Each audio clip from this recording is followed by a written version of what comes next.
ನಮಸ್ಕಾರ ಸ್ನೇಹಿತರೆ, ಎಲ್ಲರಿಗೂ ಸ್ಟಡಿ ಡೇಸ್ ಕನ್ನಡ ಯೂಟ್ಯೂಬ್ ಚಾನಲ್ಗೆ ಸ್ವಾಗತ. ಸ್ನೇಹಿತರನ್ನ ಇವತ್ತಿನ ವಿಡಿಯೋದಲ್ಲಿ ನೀವು ನಿನ್ನೆ ಬಿಡಿದಿರ್ತಕ್ಕಂಥ ಒಂದು DAR ನಾನ್ ಎಚ್ ಕೆ ಎಕ್ಸಾಮಿನೇಷನ್ ಅಲ್ಲಿ ಎಷ್ಟು ಪ್ರಶ್ನೆಗಳು ನಮ್ಮ ಚಾನಲಿಂದ ಬಂದಿದೆ, ನಮ್ಮ ಚಾನಲ್ ಫಾಲೋ ಮಾಡೋದ್ರಿಂದ ತಮಗೆಷ್ಟು ಹೆಲ್ಪ್ ಆಗಿದೆ ಅನ್ನೋದನ್ನ ಪ್ರೂಫ್ ಸಮೇತ ಇವತ್ತಿನ ಒಂದು ವಿಡಿಯೋದಲ್ಲಿ ತಮಗೆ ಪ್ರೊವೈಡ್ ಅನ್ನ ಮಾಡ್ತೀನಿ.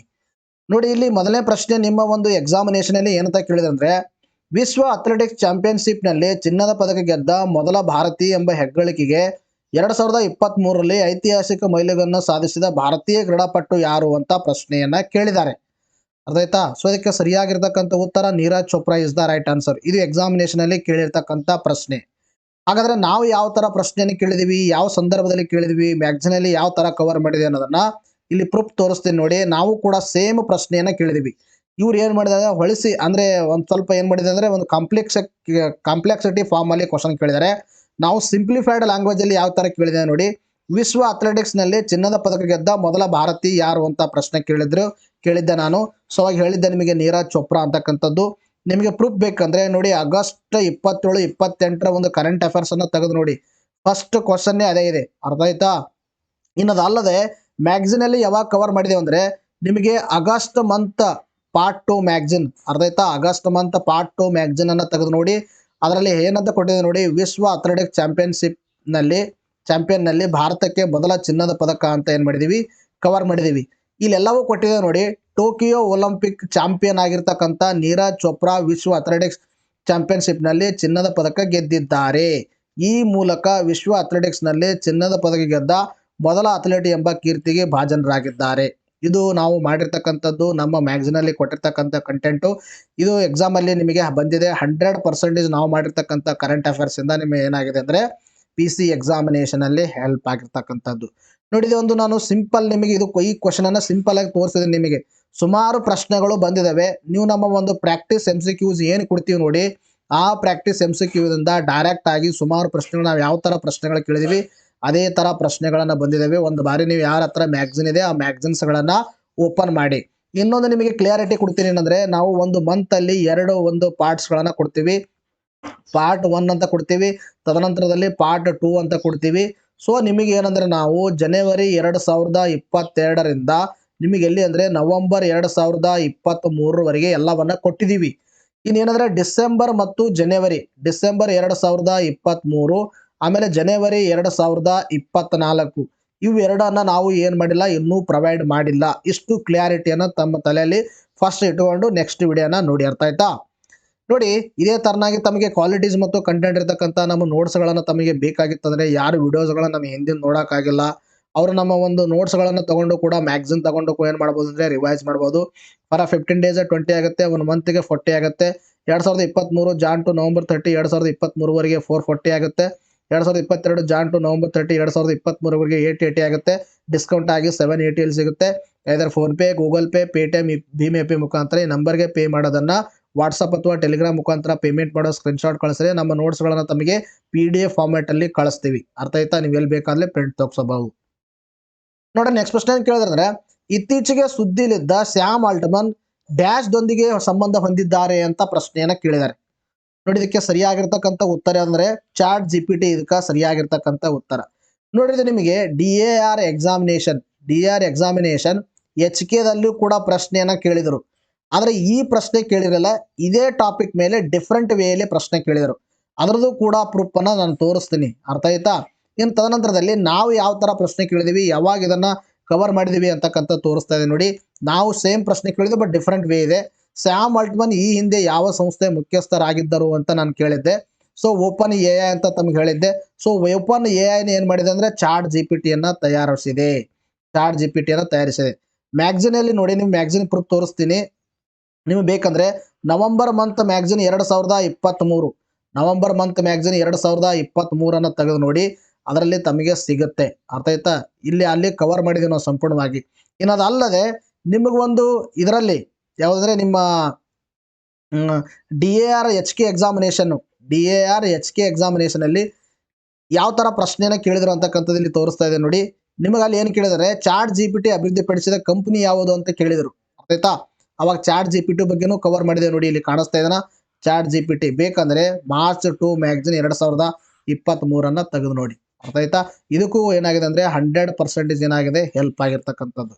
ನಾವು ಮಾಡಿರ್ತಕ್ಕಂಥ ವಿಡಿಯೋದಿಂದ, ನಾವು ಮಾಡಿರ್ತಕ್ಕಂಥ ನೋಟ್ಸಿಂದ ನಿಮಗೇನಾಗಿದೆ 100% ಎಕ್ಸಾಮಲ್ಲಿ ಕವರ್ ಆಗಿರ್ತಕ್ಕಂಥದ್ದು. ನೋಡ್ರಿ ನೆಕ್ಸ್ಟ್ ಪ್ರಶ್ನೆ ಏನು ಕೇಳಿದ್ರೆ, ಕೆಳಗಿನಗಳಲ್ಲಿ ಯಾವುದು UNEP ಒಂದು ಪೂರ್ಣ ರೂಪ ಅಂತ ಪ್ರಶ್ನೆ ಕೇಳಿದ್ದಾರೆ.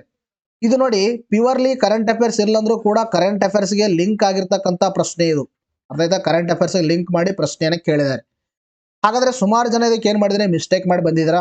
ನೋಡಿ ಇದಕ್ಕೆ ಸರಿಯಾಗಿರ್ತಕ್ಕಂಥ ಉತ್ತರ ಅಂದರೆ United Nation Environment Programme is the right answer. ಹಾಗಾದರೆ ನಾವು ಯಾವಾಗ ಕವರ್ ಮಾಡಿದ್ದೀವಿ ಅಂತಕ್ಕಂಥದ್ದು ತಮಗೆ ಪ್ರೂಫ್ ಸಮೇತ ತೋರಿಸ್ತೀನಿ ನೋಡಿ. ನಿಮಗೆ ಪ್ರೂಫ್ ಬೇಕಂದ್ರೆ ಜೂನ್ ಮಂತ್ ಮ್ಯಾಗಝಿನ್ ಪಾರ್ಟ್ 1 2023 ತೆಗೆದು ನೋಡಿ.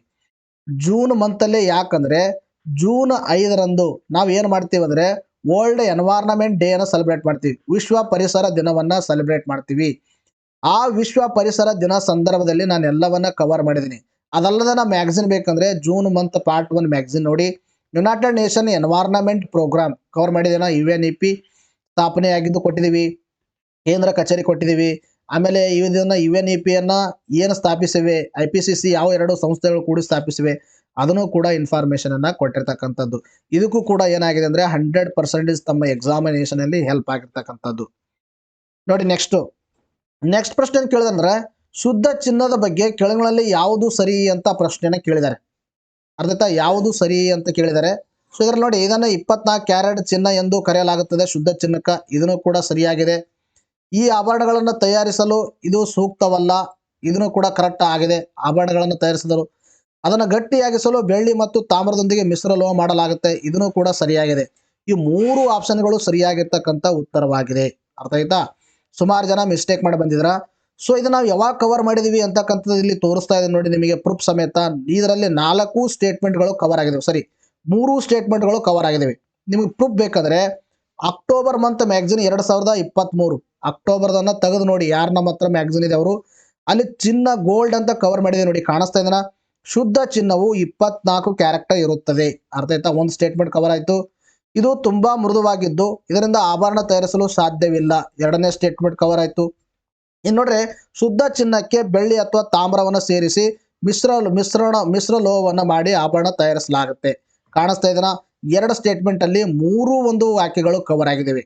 ಇದಕ್ಕೂ ಕೂಡ ಏನಾಗಿದೆ ಅಂದ್ರೆ 100% ನಮ್ಮ ಚಾನಲ್ ಇಂದ ತಮಗೆ ಹೆಲ್ಪ್ ಆಗಿರ್ತಕ್ಕಂಥದ್ದು.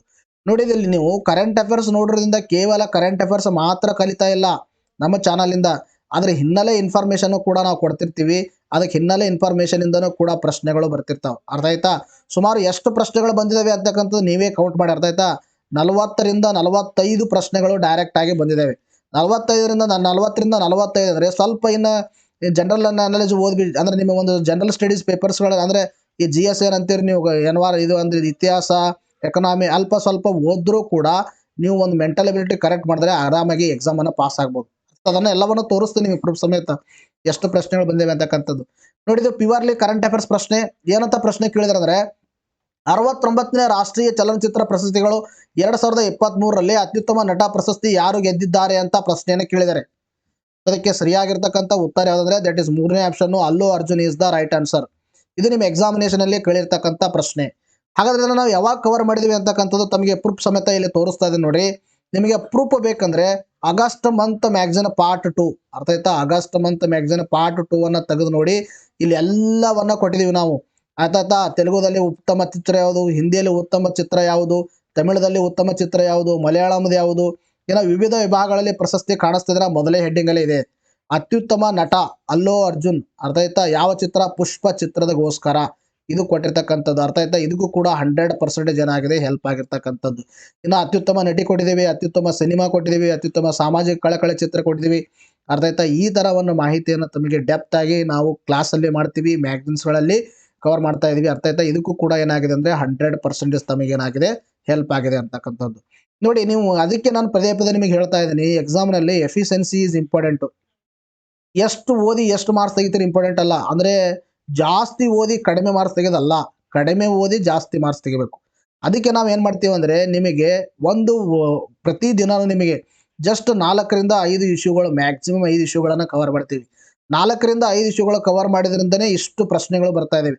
98, ಅರ್ಥ ಆಯ್ತಾ? 98% ಎಫಿಷಿಯನ್ಸಿಯನ್ನು ನಾವು ತೋರಿಸ್ತಾ ಇದ್ದೀವಿ. ಅರ್ಥ ಆಯ್ತಾ? ಇಲ್ಲಿ ನೋಡಿ ತೋರಿಸ್ತದೆ. ನೆಕ್ಸ್ಟ್ ಪ್ರಶ್ನೆ ಅಂತ ಕೇಳಿದ್ರೆ ಅಂದರೆ 2023ರಲ್ಲಿ ಭಾರತವು ಈ ಕೆಳಗಿನ ಯಾವುದರ ಅಧ್ಯಕ್ಷತೆ ಸ್ಥಾನವನ್ನು ಹೊಂದಿತ್ತು? ಅರ್ಥ ಆಯ್ತಾ? ನೋಡ್ರಿ, ಇದು ಪ್ರಶ್ನೆ ಕೇಳಿರ್ತಕ್ಕಂಥದ್ದು. ಬೇಕಾದ್ರೆ ನಾವು ಮ್ಯಾಗ್ಝಿನ್ಸ್ಗಳನ್ನು ತೆಗೆದು ನೋಡಿ, ನಿಮಗೆ ಬ್ರಿಕ್ಸ್ ಬಗ್ಗೆನೂ ಕೂಡ ನಾವು ಡಿಸ್ಕಷನ್ ಮಾಡಿದ್ದೀವಿ. ಅರ್ಥ ಆಯ್ತಾ? ಸೌತ್ ಆಫ್ರಿಕಾದಲ್ಲಿ ನಡೆದಿತ್ತು, ಸೌತ್ ಆಫ್ರಿಕಾ ಇದನ್ನು ಹೋಸ್ಟ್ ಮಾಡಿದೆ. ಇನ್ನು G20 ತೆಗೆದು ನೋಡಿ. ಆಮೇಲೆ ತದನಂತರದಲ್ಲಿ ಕ್ಲೈಮೇಟ್ ಡೈಲಾಗ್ ಬಗ್ಗೆನೂ ಮಾಡಿದ್ದೀವಿ, UN ಜನರಲ್ ಅಸೆಂಬ್ಲಿ ಬಗ್ಗೆನೂ ಮಾಡಿದ್ದೀವಿ. ಬಟ್ ಇದರಲ್ಲಿ ಸರಿಯಾಗಿರ್ತಕ್ಕಂಥ ಉತ್ತರ ಯಾವುದಂದ್ರೆ G20. ಇದನ್ನು ಕೂಡ ಪ್ಯೂರ್ಲಿ ಕರೆಂಟ್ ಅಫೇರ್ಸ್ ಪ್ರಶ್ನೆ. ಅರ್ಥ ಆಯ್ತಾ? ಇದನ್ನ ಯಾವಾಗ ಕವರ್ ಮಾಡಿದೀವಿ ಅಂತಕ್ಕಂಥ ಪ್ರೂಫ್ ಸಮೇತ ತೋರಿಸ್ತಾ ಇದೆ ನೋಡಿ. ಸೆಪ್ಟೆಂಬರ್ ಮಂತ್ ಮ್ಯಾಗಝಿನ್ 2023 ತೆಗೆದು ನೋಡಿ.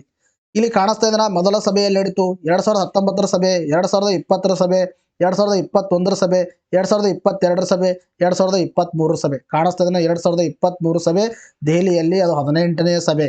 ಅದತ್ತ 2024 ಕೂಡ ನಾವು ಹೆಡ್ಡಿಂಗ್ ಅಲ್ಲೇ ಕೊಟ್ಟಿದ್ದೇವೆ, ಬ್ರೆಜಿಲ್ ಅಲ್ಲಿ ನಡೆಯಲಿದೆ ಅಂತಕ್ಕಂಥದ್ದು. ಇಲ್ಲಿ ನಿಮಗೆ ಎಷ್ಟು ಬೇಕು ಅಷ್ಟು ಮಾತ್ರ ನಾನು ಸ್ನಿಪೆಟ್ ಅನ್ನ ತಗೊಂಡಿದ್ದೀನಿ. ಅರ್ಥ ಆಯ್ತಾ? ಇನ್ನು ನಿಮ್ಮ ಲಾಸ್ಟ್ ಟೈಮ್ ಇದರಲ್ಲಿ ಪ್ರಶ್ನೆ ಕೇಳಿದ್ರು ಟ್ರೈಆಡ್ಸ್ ಅಂತಕ್ಕಂಥದ್ದು. ಎದರಲ್ಲಿ ಅಂದ್ರೆ ಈ ಒಂದು CTA ಎಕ್ಸಾಮಿನೇಷನ್ ಅಲ್ಲಿ. ಸೊ ಅದರಲ್ಲಿ ಕೂಡ ಪ್ರಶ್ನೆ ಕೇಳಿದರು. ಅದರಲ್ಲಿ ಬ್ರೆಜಿಲ್, ಇಂಡೋನೇಷಿಯಾ ಮತ್ತು ಭಾರತ ಕೊಟ್ಟಿದ್ರು. ಸೊ ಅದಕ್ಕೂ ಕೂಡ ನಾವು ಅದಕ್ಕೂ ಒಂದು CTA ಇದು ಕೂಡ ಒಂದು ನಾವೇನ್ ಮಾಡ್ತೀವಿ ಅಂದ್ರೆ ವಿಡಿಯೋನ ತಮಗೆ ಪ್ರೂಫ್ ಸಮೇತ ಅಪ್ಕಮಿಂಗ್ ಡೇಸ್ಗಳಲ್ಲಿ ತರ್ತೀವಿ. ಅರ್ಥ ಆಯ್ತಾ? ನೋಡ್ರಿ, ನೆಕ್ಸ್ಟ್ ಪ್ರಶ್ನೆ ಕೇಳಿದ್ರೆ 2024ರ ಬೇಸಿಗೆ ಒಲಿಂಪಿಕ್ಸ್ ನಲ್ಲಿ ಡ್ಯಾಶ್ ನಲ್ಲಿ ನಡೆಯುತ್ತವೆ ಅಂತ ಪ್ರಶ್ನೆ ಕೇಳಿದ್ದಾರೆ. ಅದಕ್ಕೆ ಸರಿಯಾಗಿರ್ತಕ್ಕಂಥ ಉತ್ತರ Paris is the right answer. ನೋಡ್ರಿ, ನಮ್ಮ ಮ್ಯಾಗಝಿನ್ಸ್ ಗಳನ್ನು ನೀವು ತೆಗೆದು ನೋಡಿ, ಸೇಮ್ ಪ್ರಶ್ನೆನೇ ಕೇಳಿದೀವಿ ನಾವು ಪ್ರಾಕ್ಟೀಸ್ ಕ್ವಶನ್ಸ್ ಗಳಲ್ಲಿ. ಅರ್ಥ ಆಯ್ತಾ? ಇದು ಎಕ್ಸಾಮ್ ನಲ್ಲಿ ಬಂದಿರತಕ್ಕಂಥದ್ದು. ನಿಮಗೆ ಪ್ರೂಫ್ ಬೇಕಂದ್ರೆ ಅಕ್ಟೋಬರ್ ಮಂತ್ ಮ್ಯಾಗಝಿನ್ 2023 ತೆಗೆದು ನೋಡಿ. 2024 ಪ್ಯಾರಿಸ್ನ ಫ್ರಾನ್ಸ್, 2028 ಲಾಸ್ ಏಂಜಲೀಸ್. ಅರ್ಥ ಆಯ್ತಾ? ಕೊಟ್ಟಿರ್ತಕ್ಕಂಥದ್ದು ಕಾಣಿಸ್ತಾ ಇದೆ. 2024 ಪ್ಯಾರಿಸ್ನ ಫ್ರಾನ್ಸ್, 2028 ಲಾಸ್ ಏಂಜಲೀಸ್. ನಿಮ್ಗೆ ಬೇಕಂದ್ರೆ ಅಕ್ಟೋಬರ್ ಅಂತ ಮ್ಯಾಗಝಿನ್ 2023 ತೆಗೆದು ಓಪನ್ ಮಾಡಿ ನೋಡಿ. ಅರ್ಥ ಇದಕ್ಕೂ ಕೂಡ ಏನಾಗಿದೆ 100% ಹೆಲ್ಪ್ ಆಗಿದೆ. This is also one of the purely current affairs. Current affairs, purely current affairs ಪ್ರಶ್ನೆ. ಇದಕ್ಕೂ ಕೂಡ ಏನಾಗಿದೆ ನಾವು ಕವರ್ ಮಾಡಿರ್ತಕ್ಕಂಥದ್ದು. ಇನ್ನು ನೆಕ್ಸ್ಟ್ ಪ್ರಶ್ನೆ ಅಂತ ಕೇಳಿದ್ರೆ ನೋಡ್ರಿ, ಯಾವ ಸಂಸ್ಥೆ ಭಾರತ ಪ್ರಧಾನಮಂತ್ರಿಯನ್ನು ರಕ್ಷಿಸುತ್ತದೆ? ಅರ್ಥ ಆಯ್ತಾ? ಇದು ಆಕ್ಚುಲಿ 2022 ಅಕ್ಟೋಬರ್ ನವೆಂಬರ್ ಬಂದಿರತಕ್ಕಂಥ ಇಶ್ಯೂ ಇದು. ಅಲ್ಲಿನೂ ಕೂಡ ಕವರ್ ಮಾಡಿದೀವಿ. 2023ರಲ್ಲಿ ಕೂಡ ಕವರ್ ಮಾಡಿದೀವಿ. ಸೊ ಅದಕ್ಕೆ ಸರಿಯಾಗಿರ್ತಕ್ಕಂಥ ಉತ್ತರ ಯಾವ್ದಂದ್ರೆ ಸಿ ಆಪ್ಷನ್ SPG ಇದಕ್ಕೆ ಸರಿಯಾಗಿರ್ತಕ್ಕಂಥ ಉತ್ತರ. ಯಾವಾಗ ಕವರ್ ಮಾಡಿದೀವಿ ಅಂತಕ್ಕಂಥದ್ದು ತೋರಿಸ್ತಾ ಇದೆ ನೋಡಿ. ನಿಮಗೆ ಪ್ರೂಫ್ ಬೇಕಂದ್ರೆ ನವೆಂಬರ್ ಮಂತ್ ಮ್ಯಾಗಝಿನ್ 2023 ತೆಗೆದು ನೋಡಿ. ಅರ್ಥ ಆಯ್ತಾ? ಸ್ಪೆಷಲ್ ಪ್ರೊಟೆಕ್ಷನ್ ಗ್ರೂಪ್ SPG ಕಾಣಿಸ್ತಾ ಇದನ್ನ ಭಾರತ ಪ್ರಧಾನಮಂತ್ರಿ ಅವರನ್ನು ರಕ್ಷಿಸುವ ಜವಾಬ್ದಾರಿಯನ್ನು ಹೊಂದಿರತಕ್ಕಂಥದ್ದು. ಕಾಣಿಸ್ತಾ ಇದೆ ಮೊದಲನೇ ಸ್ಟೇಟ್ಮೆಂಟ್ ಅಲ್ಲೇ ಏನಾಗಿದೆ ಕವರ್ ಆಗಿರ್ತಕ್ಕಂಥದ್ದು. ನೋಡಿ, ಈ ತರನಾಗಿ ಪ್ರಶ್ನೆಗಳು ಎಕ್ಸಾಮ್ ಅಲ್ಲಿ ಬರ್ತಾ ಇದಾವೆ. ಈ ತರನಾಗಿ ಕ್ವಾಲಿಟೀಸ್ ಮತ್ತು ಕಂಟೆಂಟ್ ವಿಡಿಯೋಸ್ಗಳನ್ನ ತಮಗೋಸ್ಕರ ನಾವು ಏನು ಮಾಡ್ತೀವಿ ಅಂದ್ರೆ ಫ್ರೀ ಆಫ್ ಕಾಸ್ಟ್, ಅದಾಯ್ತಾ, ಫ್ರೀ ಆಫ್ ಕಾಸ್ಟ್ ಅಲ್ಲಿ ಪ್ರೊವೈಡ್ ಮಾಡ್ತಾ ಇದೀವಿ. ಅರ್ಥ ಆಯ್ತಾ? ನೀವು ನಮ್ಮ ಚಾನಲ್ ಅನ್ನ ಜಾಯಿನ್ ಬಟನ್ ಅನ್ನ ಕ್ಲಿಕ್ ಮಾಡೋ ಮುಖಾಂತರ ನೀವೇನ್ ಮಾಡ್ಬೋದು ಅಂದ್ರೆ ಅದರ ಮೆಂಬರ್ಶಿಪ್ ಅನ್ನು ತಗೊಂಡು ಇನ್ನೂ ಒಂದು ಎಕ್ಸ್ಟ್ರಾ ಇನ್ಫಾರ್ಮೇಶನ್, ಇನ್ನೂ ನಿಮಗೆ ಒಂದು ಬೇಸಿಕ್ ಫೌಂಡೇಶನ್ ಏನು ಇಂಪಾರ್ಟೆಂಟ್ ಇದೆ ಅದನ್ನೆಲ್ಲವನ್ನು ನೀವು ಏನು ಮಾಡ್ಬೋದು ಬಿಲ್ಟ್ ಮಾಡ್ತಾ ಹೋಗ್ಬೋದು. ಅದರಲ್ಲಿ ವಿಶೇಷವಾಗಿರ್ತಕ್ಕಂಥ ಕ್ಲಾಸ್ಗಳು, ಬೂಸ್ಟರ್ ಕ್ಲಾಸ್ಗಳು, ಆಮೇಲೆ ತದನಂತರದಲ್ಲಿ ನಿಮಗೆ ಮಂತ್ಲಿ ವಿಡಿಯೋಸ್ಗಳು ಅದೆಲ್ಲ ಏನಾಗುತ್ತೆ ಅಂದ್ರೆ ಅವೈಲೇಬಲ್ ಇರುತ್ತೆ. ಇದಕ್ಕೂ ಕೂಡ ಏನಾಗಿದೆ ಅಂದ್ರೆ 100% ತಮ್ಮ ಎಕ್ಸಾಮ್ ಅಲ್ಲಿ ಹೆಲ್ಪ್ ಆಗಿರ್ತಕ್ಕಂಥದ್ದು. ನೋಡಿ, ನೆಕ್ಸ್ಟ್ ಪ್ರಶ್ನೆ ಕೇಳಿದ್ರೆ ಕೆಳಗಳಲ್ಲಿ ಯಾವ ದೇಶ UNCC ಅರ್ಥಾತ್ UNSC ಅಂತ ಕೇಳಿದರೆ ಸೊ ಯುನೈಟೆಡ್ ನೇಷನ್ ಸೆಕ್ಯೂರಿಟಿ ಕೌನ್ಸಿಲ್ನ ಸದಸ್ಯವಲ್ಲ ಅಂತ ಪ್ರಶ್ನೆಯನ್ನು ಕೇಳಿದ್ದಾರೆ. ಅದಕ್ಕೆ ಸರಿಯಾಗಿರ್ತಕ್ಕಂಥ ಉತ್ತರ ಭಾರತ. ನೋಡಿ, ಇದನ್ನು ಕೂಡ ಕರೆಂಟ್ ಅಫೇರ್ಸ್ ಪ್ರಶ್ನೆನೇ. ಅರ್ಥ ಆಯ್ತಾ? ನೀವು ಕರೆಂಟ್ ಅಫೇರ್ಸ್ ಯಾರು ಅಲ್ಲ ಅನ್ಕೊಳ್ಳಿಲ್ಲ ಅಂದ್ರೆ ಮೂರ್ಖರದ. ಅರ್ಥ ಆಯ್ತಾ? ಇದನ್ನು ಕೂಡ ಕರೆಂಟ್ ಅಫೇರ್ಸ್ ಪ್ರಶ್ನೆನೇ. ಇದು ಮೇಲ್ಗಡೆ ಇರ್ತಕ್ಕಂಥದ್ದು ನೋಡ್ರಿ, ಇದು ಜಸ್ಟ್ ಇದು ಕೇಳಿದನಲ್ಲ ಸ್ಪೆಷಲ್, ಇದನ್ನು ಕೂಡ ಕರೆಂಟ್ ಅಫೇರ್ಸ್ ಪ್ರಶ್ನೆನೇ. ಆದ್ರೆ ನಿಮಗೆ ಕರೆಂಟ್ ಅಫೇರ್ಸ್ ತರ ಅಂತ ಅನ್ಸಲ್ಲ. ಅರ್ಥ ಆಯ್ತಾ? ಕರೆಂಟ್ ಅಫೇರ್ಸ್ಗೆ ಲಿಂಕ್ ಮಾಡಿ ಕೇಳಿರ್ತಕ್ಕಂಥ ಪ್ರಶ್ನೆ. ಅದಕ್ಕೆ ಸರಿಯಾಗಿರ್ತಕ್ಕಂಥ ಉತ್ತರ ಭಾರತ. ಯಾವಾಗ ಕವರ್ ಮಾಡಿದೀವಿ ಅಂತಕ್ಕಂಥ ತೋರಿಸ್ತಾ ಇದೆ ನೋಡಿ. ವಿಶ್ವಸಂಸ್ಥೆಯ ಭದ್ರತಾ ಮಂಡಳಿಗೆ ಹೊಸ ಸದಸ್ಯ ರಾಷ್ಟ್ರಗಳ ಸೇರ್ಪಡೆ. ಕಾಣಿಸ್ತಾ ಇದೆನಾ? ಇದು ಮೇಲೆ ಹೆಡ್ಡಿಂಗ್ ಅಲ್ಲಿ ಕವರ್ ಮಾಡಿದೀವಿ. ಇಲ್ಲಿ ಕೆಳಗಡೆ ಸ್ವಲ್ಪ ನೋಡಿ. ಜನವರಿ 3ರಂದು ಇಕ್ವೆಡಾರ್, ಜಪಾನ್ ಮತ್ತು ಮಾಲ್ಟಾ, ಮೊಜಾಂಬಿಕ್ ಮತ್ತು ಸ್ವಿಟ್ಜರ್ಲೆಂಡ್ ವಿಶ್ವಸಂಸ್ಥೆಯ ಭದ್ರತಾ ಮಂಡಳಿಯ ಶಾಶ್ವತವಲ್ಲ ಸದಸ್ಯರಾಗಿ ತಮ್ಮ 2 ವರ್ಷಗಳ ಅವಧಿಗೆ ಅಧಿಕೃತವಾಗಿ ಪ್ರಾರಂಭಿಸಿದವು. ಇಲ್ಲಿ ಸ್ವಲ್ಪ ನೋಡ್ರಿ, ಇಲ್ಲಿ ಒಳಬರುವ ಸದಸ್ಯ ರಾಷ್ಟ್ರಗಳು ಇಕ್ವೆಡಾರ್, ಜಪಾನ್, ಮಾಲ್ಟಾ, ಮೊಜಾಂಬಿಕ್ ಮತ್ತು ಸ್ವಿಟ್ಜರ್ಲ್ಯಾಂಡ್. ಇಲ್ಲಿ ಕಾಣಿಸ್ತಾ ಇದೆನಾ? ಭಾರತ, ಐರ್ಲ್ಯಾಂಡ್, ಕೀನ್ಯಾ, ಮೆಕ್ಸಿಕೋಗಳನ್ನ ಬದಲಿಸುತ್ತವೆ. ಅಂದ್ರೆ ಒಳಗಡೆ ಬಂದ್ರೆ ಇವು ಹೊರಗಡೆ ಹೋಗ್ತಾವೆ, ಔಟ್ ಗೋಯಿಂಗ್. ಅರ್ಥ ಆಯ್ತಾ? ಇಲ್ಲಿ ಕಾಣಿಸ್ತಾ ಇದೆನಾ? ಭಾರತ ಬದಲಿಸುತ್ತವೆ. ಕಾಣಿಸ್ತಾ ಇದೆನಾ? ಇದನ್ನು ಕೂಡ ಕವರ್ ಮಾಡಿರ್ತಕ್ಕಂಥದ್ದು. ನಿಮಗೆ ಪ್ರೂಫ್ ಬೇಕಂದ್ರೆ ಜನವರಿ ಮಂತ್ ಮ್ಯಾಗಝಿನ್ ಪಾರ್ಟ್ 1 ತೆಗೆದು ನೋಡಿ 2023 ಅದರಲ್ಲಿ ಕವರ್ ಮಾಡಿರ್ತಕ್ಕಂಥ ಇಶ್ಯೂ. ಇದನ್ನು ಕೂಡ ಡೈರೆಕ್ಟ್ ಆಗಿ ಎಕ್ಸಾಮ್ ಅಲ್ಲಿ ಬಂದಿದೆ. 100% ಏನಾಗಿದೆ ತಮಗೆ ಹೆಲ್ಪ್ ಆಗಿರ್ತಕ್ಕಂಥದ್ದು. ಅರ್ಥ ಆಯ್ತಾ? ನೋಡಿ, ನೆಕ್ಸ್ಟ್ ಪ್ರಶ್ನೆ ಅಂತ ಕೇಳಿದರೆ ಕೆಳಗಳಲ್ಲಿ ಯಾವುದು ಭಾರತೀಯ ಉಪಗ್ರಹ ನೌಕೆವಿದೆ ಅಥವಾ ಜಲ ಸಂಚಾರ ವ್ಯವಸ್ಥೆ ಅಂತ ಪ್ರಶ್ನೆ ಕೇಳಿದರೆ ದಿಸ್ ಇಸ್ ರಿಪೀಟೆಡ್ ಕ್ವಶನ್. ಅರ್ಥ ಆಯ್ತಾ? ರಿಪೀಟೆಡ್. ನಿಮಗೆ ಮೋಸ್ಟ್ಲಿ ನಾ ಥಿಂಕ್ ನೆಕ್ಸ್ಟ್ ಅಂದರೆ ಪ್ರೀವಿಯಸ್ PC ಎಕ್ಸಾಮಿನೇಷನಲ್ಲಿ ಕೂಡ ಕೇಳಿದರು. ಸೊ ಅದಕ್ಕೆ ಸರಿಯಾಗಿರ್ತಕ್ಕಂಥ ಉತ್ತರ ಯಾವುದಂದರೆ ನಾವಿಕ್ ಇದಕ್ಕೆ ಸರಿಯಾಗಿರ್ತಕ್ಕಂಥ ಉತ್ತರವಾಗಿದೆ. ಯಾವಾಗ ಕವರ್ ಮಾಡಿದ್ವಿ ಅಂತಕ್ಕಂಥದ್ದನ್ನು ತೋರಿಸ್ತೀನಿ ನೋಡಿ. ಇಲ್ಲೇನು ಕೊಟ್ಟಿದ್ದಾರೆ ಅಂದರೆ ಇಂಡಿಯನ್ ಸ್ಯಾಟಲೈಟ್ ನ್ಯಾವಿಗೇಷನ್ ಸಿಸ್ಟಮ್ ಅಂತ ಹೇಳಿದ್ದಾರೆ. ಅರ್ಥ ಆಯ್ತಾ? ಪ್ರೂಫ್ ಬೇಕಂದ್ರೆ ಮೇ ಮಂತ್ ಮ್ಯಾಗ್ಝಿನ್ ಪಾರ್ಟ್ 2 ಅನ್ನು ತೆಗೆದು ನೋಡಿ. 2023ನೇ ಸಾಲಿದ್ದು ಕಾಣಿಸ್ತಾ ಇದ್ದಾನೆ. ಇಲ್ಲಿ ಎಲ್ಲವನ್ನ ಕವರ್ ಮಾಡಿದೀವಿ.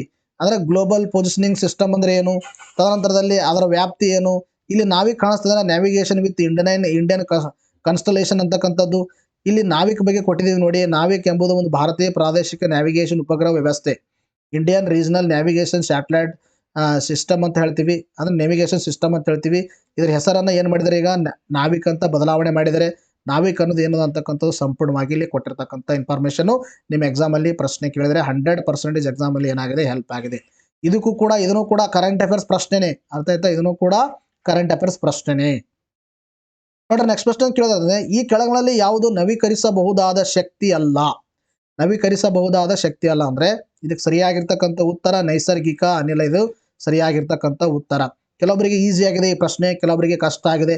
ಇದು ಸುಮಾರು ಬಾರಿ ಕವರ್ ಮಾಡಿದೀವಿ ನಾನು. ಇಲ್ಲಿ ತೋರಿಸ್ತಾ ಇದ್ದೀನಿ ನಿಮಗೆ ಪ್ರೂಫ್ ಬೇಕಂದ್ರೆ. ಏಪ್ರಿಲ್ 1 2022 ನೋಡಿ, ಜುಲೈ 2 2023 ತೆಗೆದು ನೋಡಿ, ಅಕ್ಟೋಬರ್ 1 ಮ್ಯಾಗ್ಝಿನ್ ಪಾರ್ಟ್ 2 2022 ತೆಗೆದು ನೋಡಿ. ಇಲ್ಲಿ ಸ್ಪಷ್ಟವಾಗಿ ಕೊಟ್ಟಿದ್ದೀವಿ ನವೀಕರಿಸಲಾಗದ ಶಕ್ತಿಯ ಮೂಲಗಳು, ನವೀಕರಿಸಬಹುದಾದ ಶಕ್ತಿಯ ಮೂಲಗಳು. ನವೀಕರಿಸಲಾಗದ ಕಾಣಿಸ್ತಾ ಇದ್ದೇನೆ ಇಲ್ಲಿ ನೈಸರ್ಗಿಕ ಅನಿಲ ಇದೆ. ಇನ್ನು ನವೀಕರಿಸಬಹುದಾದ ಸೌರಶಕ್ತಿ, ಗಾಳಿ ಶಕ್ತಿ, ಟೈಡಲ್ ಶಕ್ತಿ, ಜಿಯೋ ಥರ್ಮಲ್. ಇಲ್ಲಿ ಯಾವ ಕೊಟ್ಟಿದ್ದಾರೆ ನೋಡಿ, ಉಬ್ಬರಳಿತ ಟೈಡಲ್ ಕೊಟ್ಟಿದ್ದಾರೆ, ಪವನ ಶಕ್ತಿ ಕೊಟ್ಟರೆ, ಗಾಳಿ ಶಕ್ತಿ, ಸೌರಶಕ್ತಿ. ಇಲ್ಲಿ ಕಾಣಿಸ್ತಾ ಇದೆ ಟೈಡಲ್ ಶಕ್ತಿ, ವಿಂಡ್ ಎನರ್ಜಿ, ಸೋಲಾರ್ ಎನರ್ಜಿ.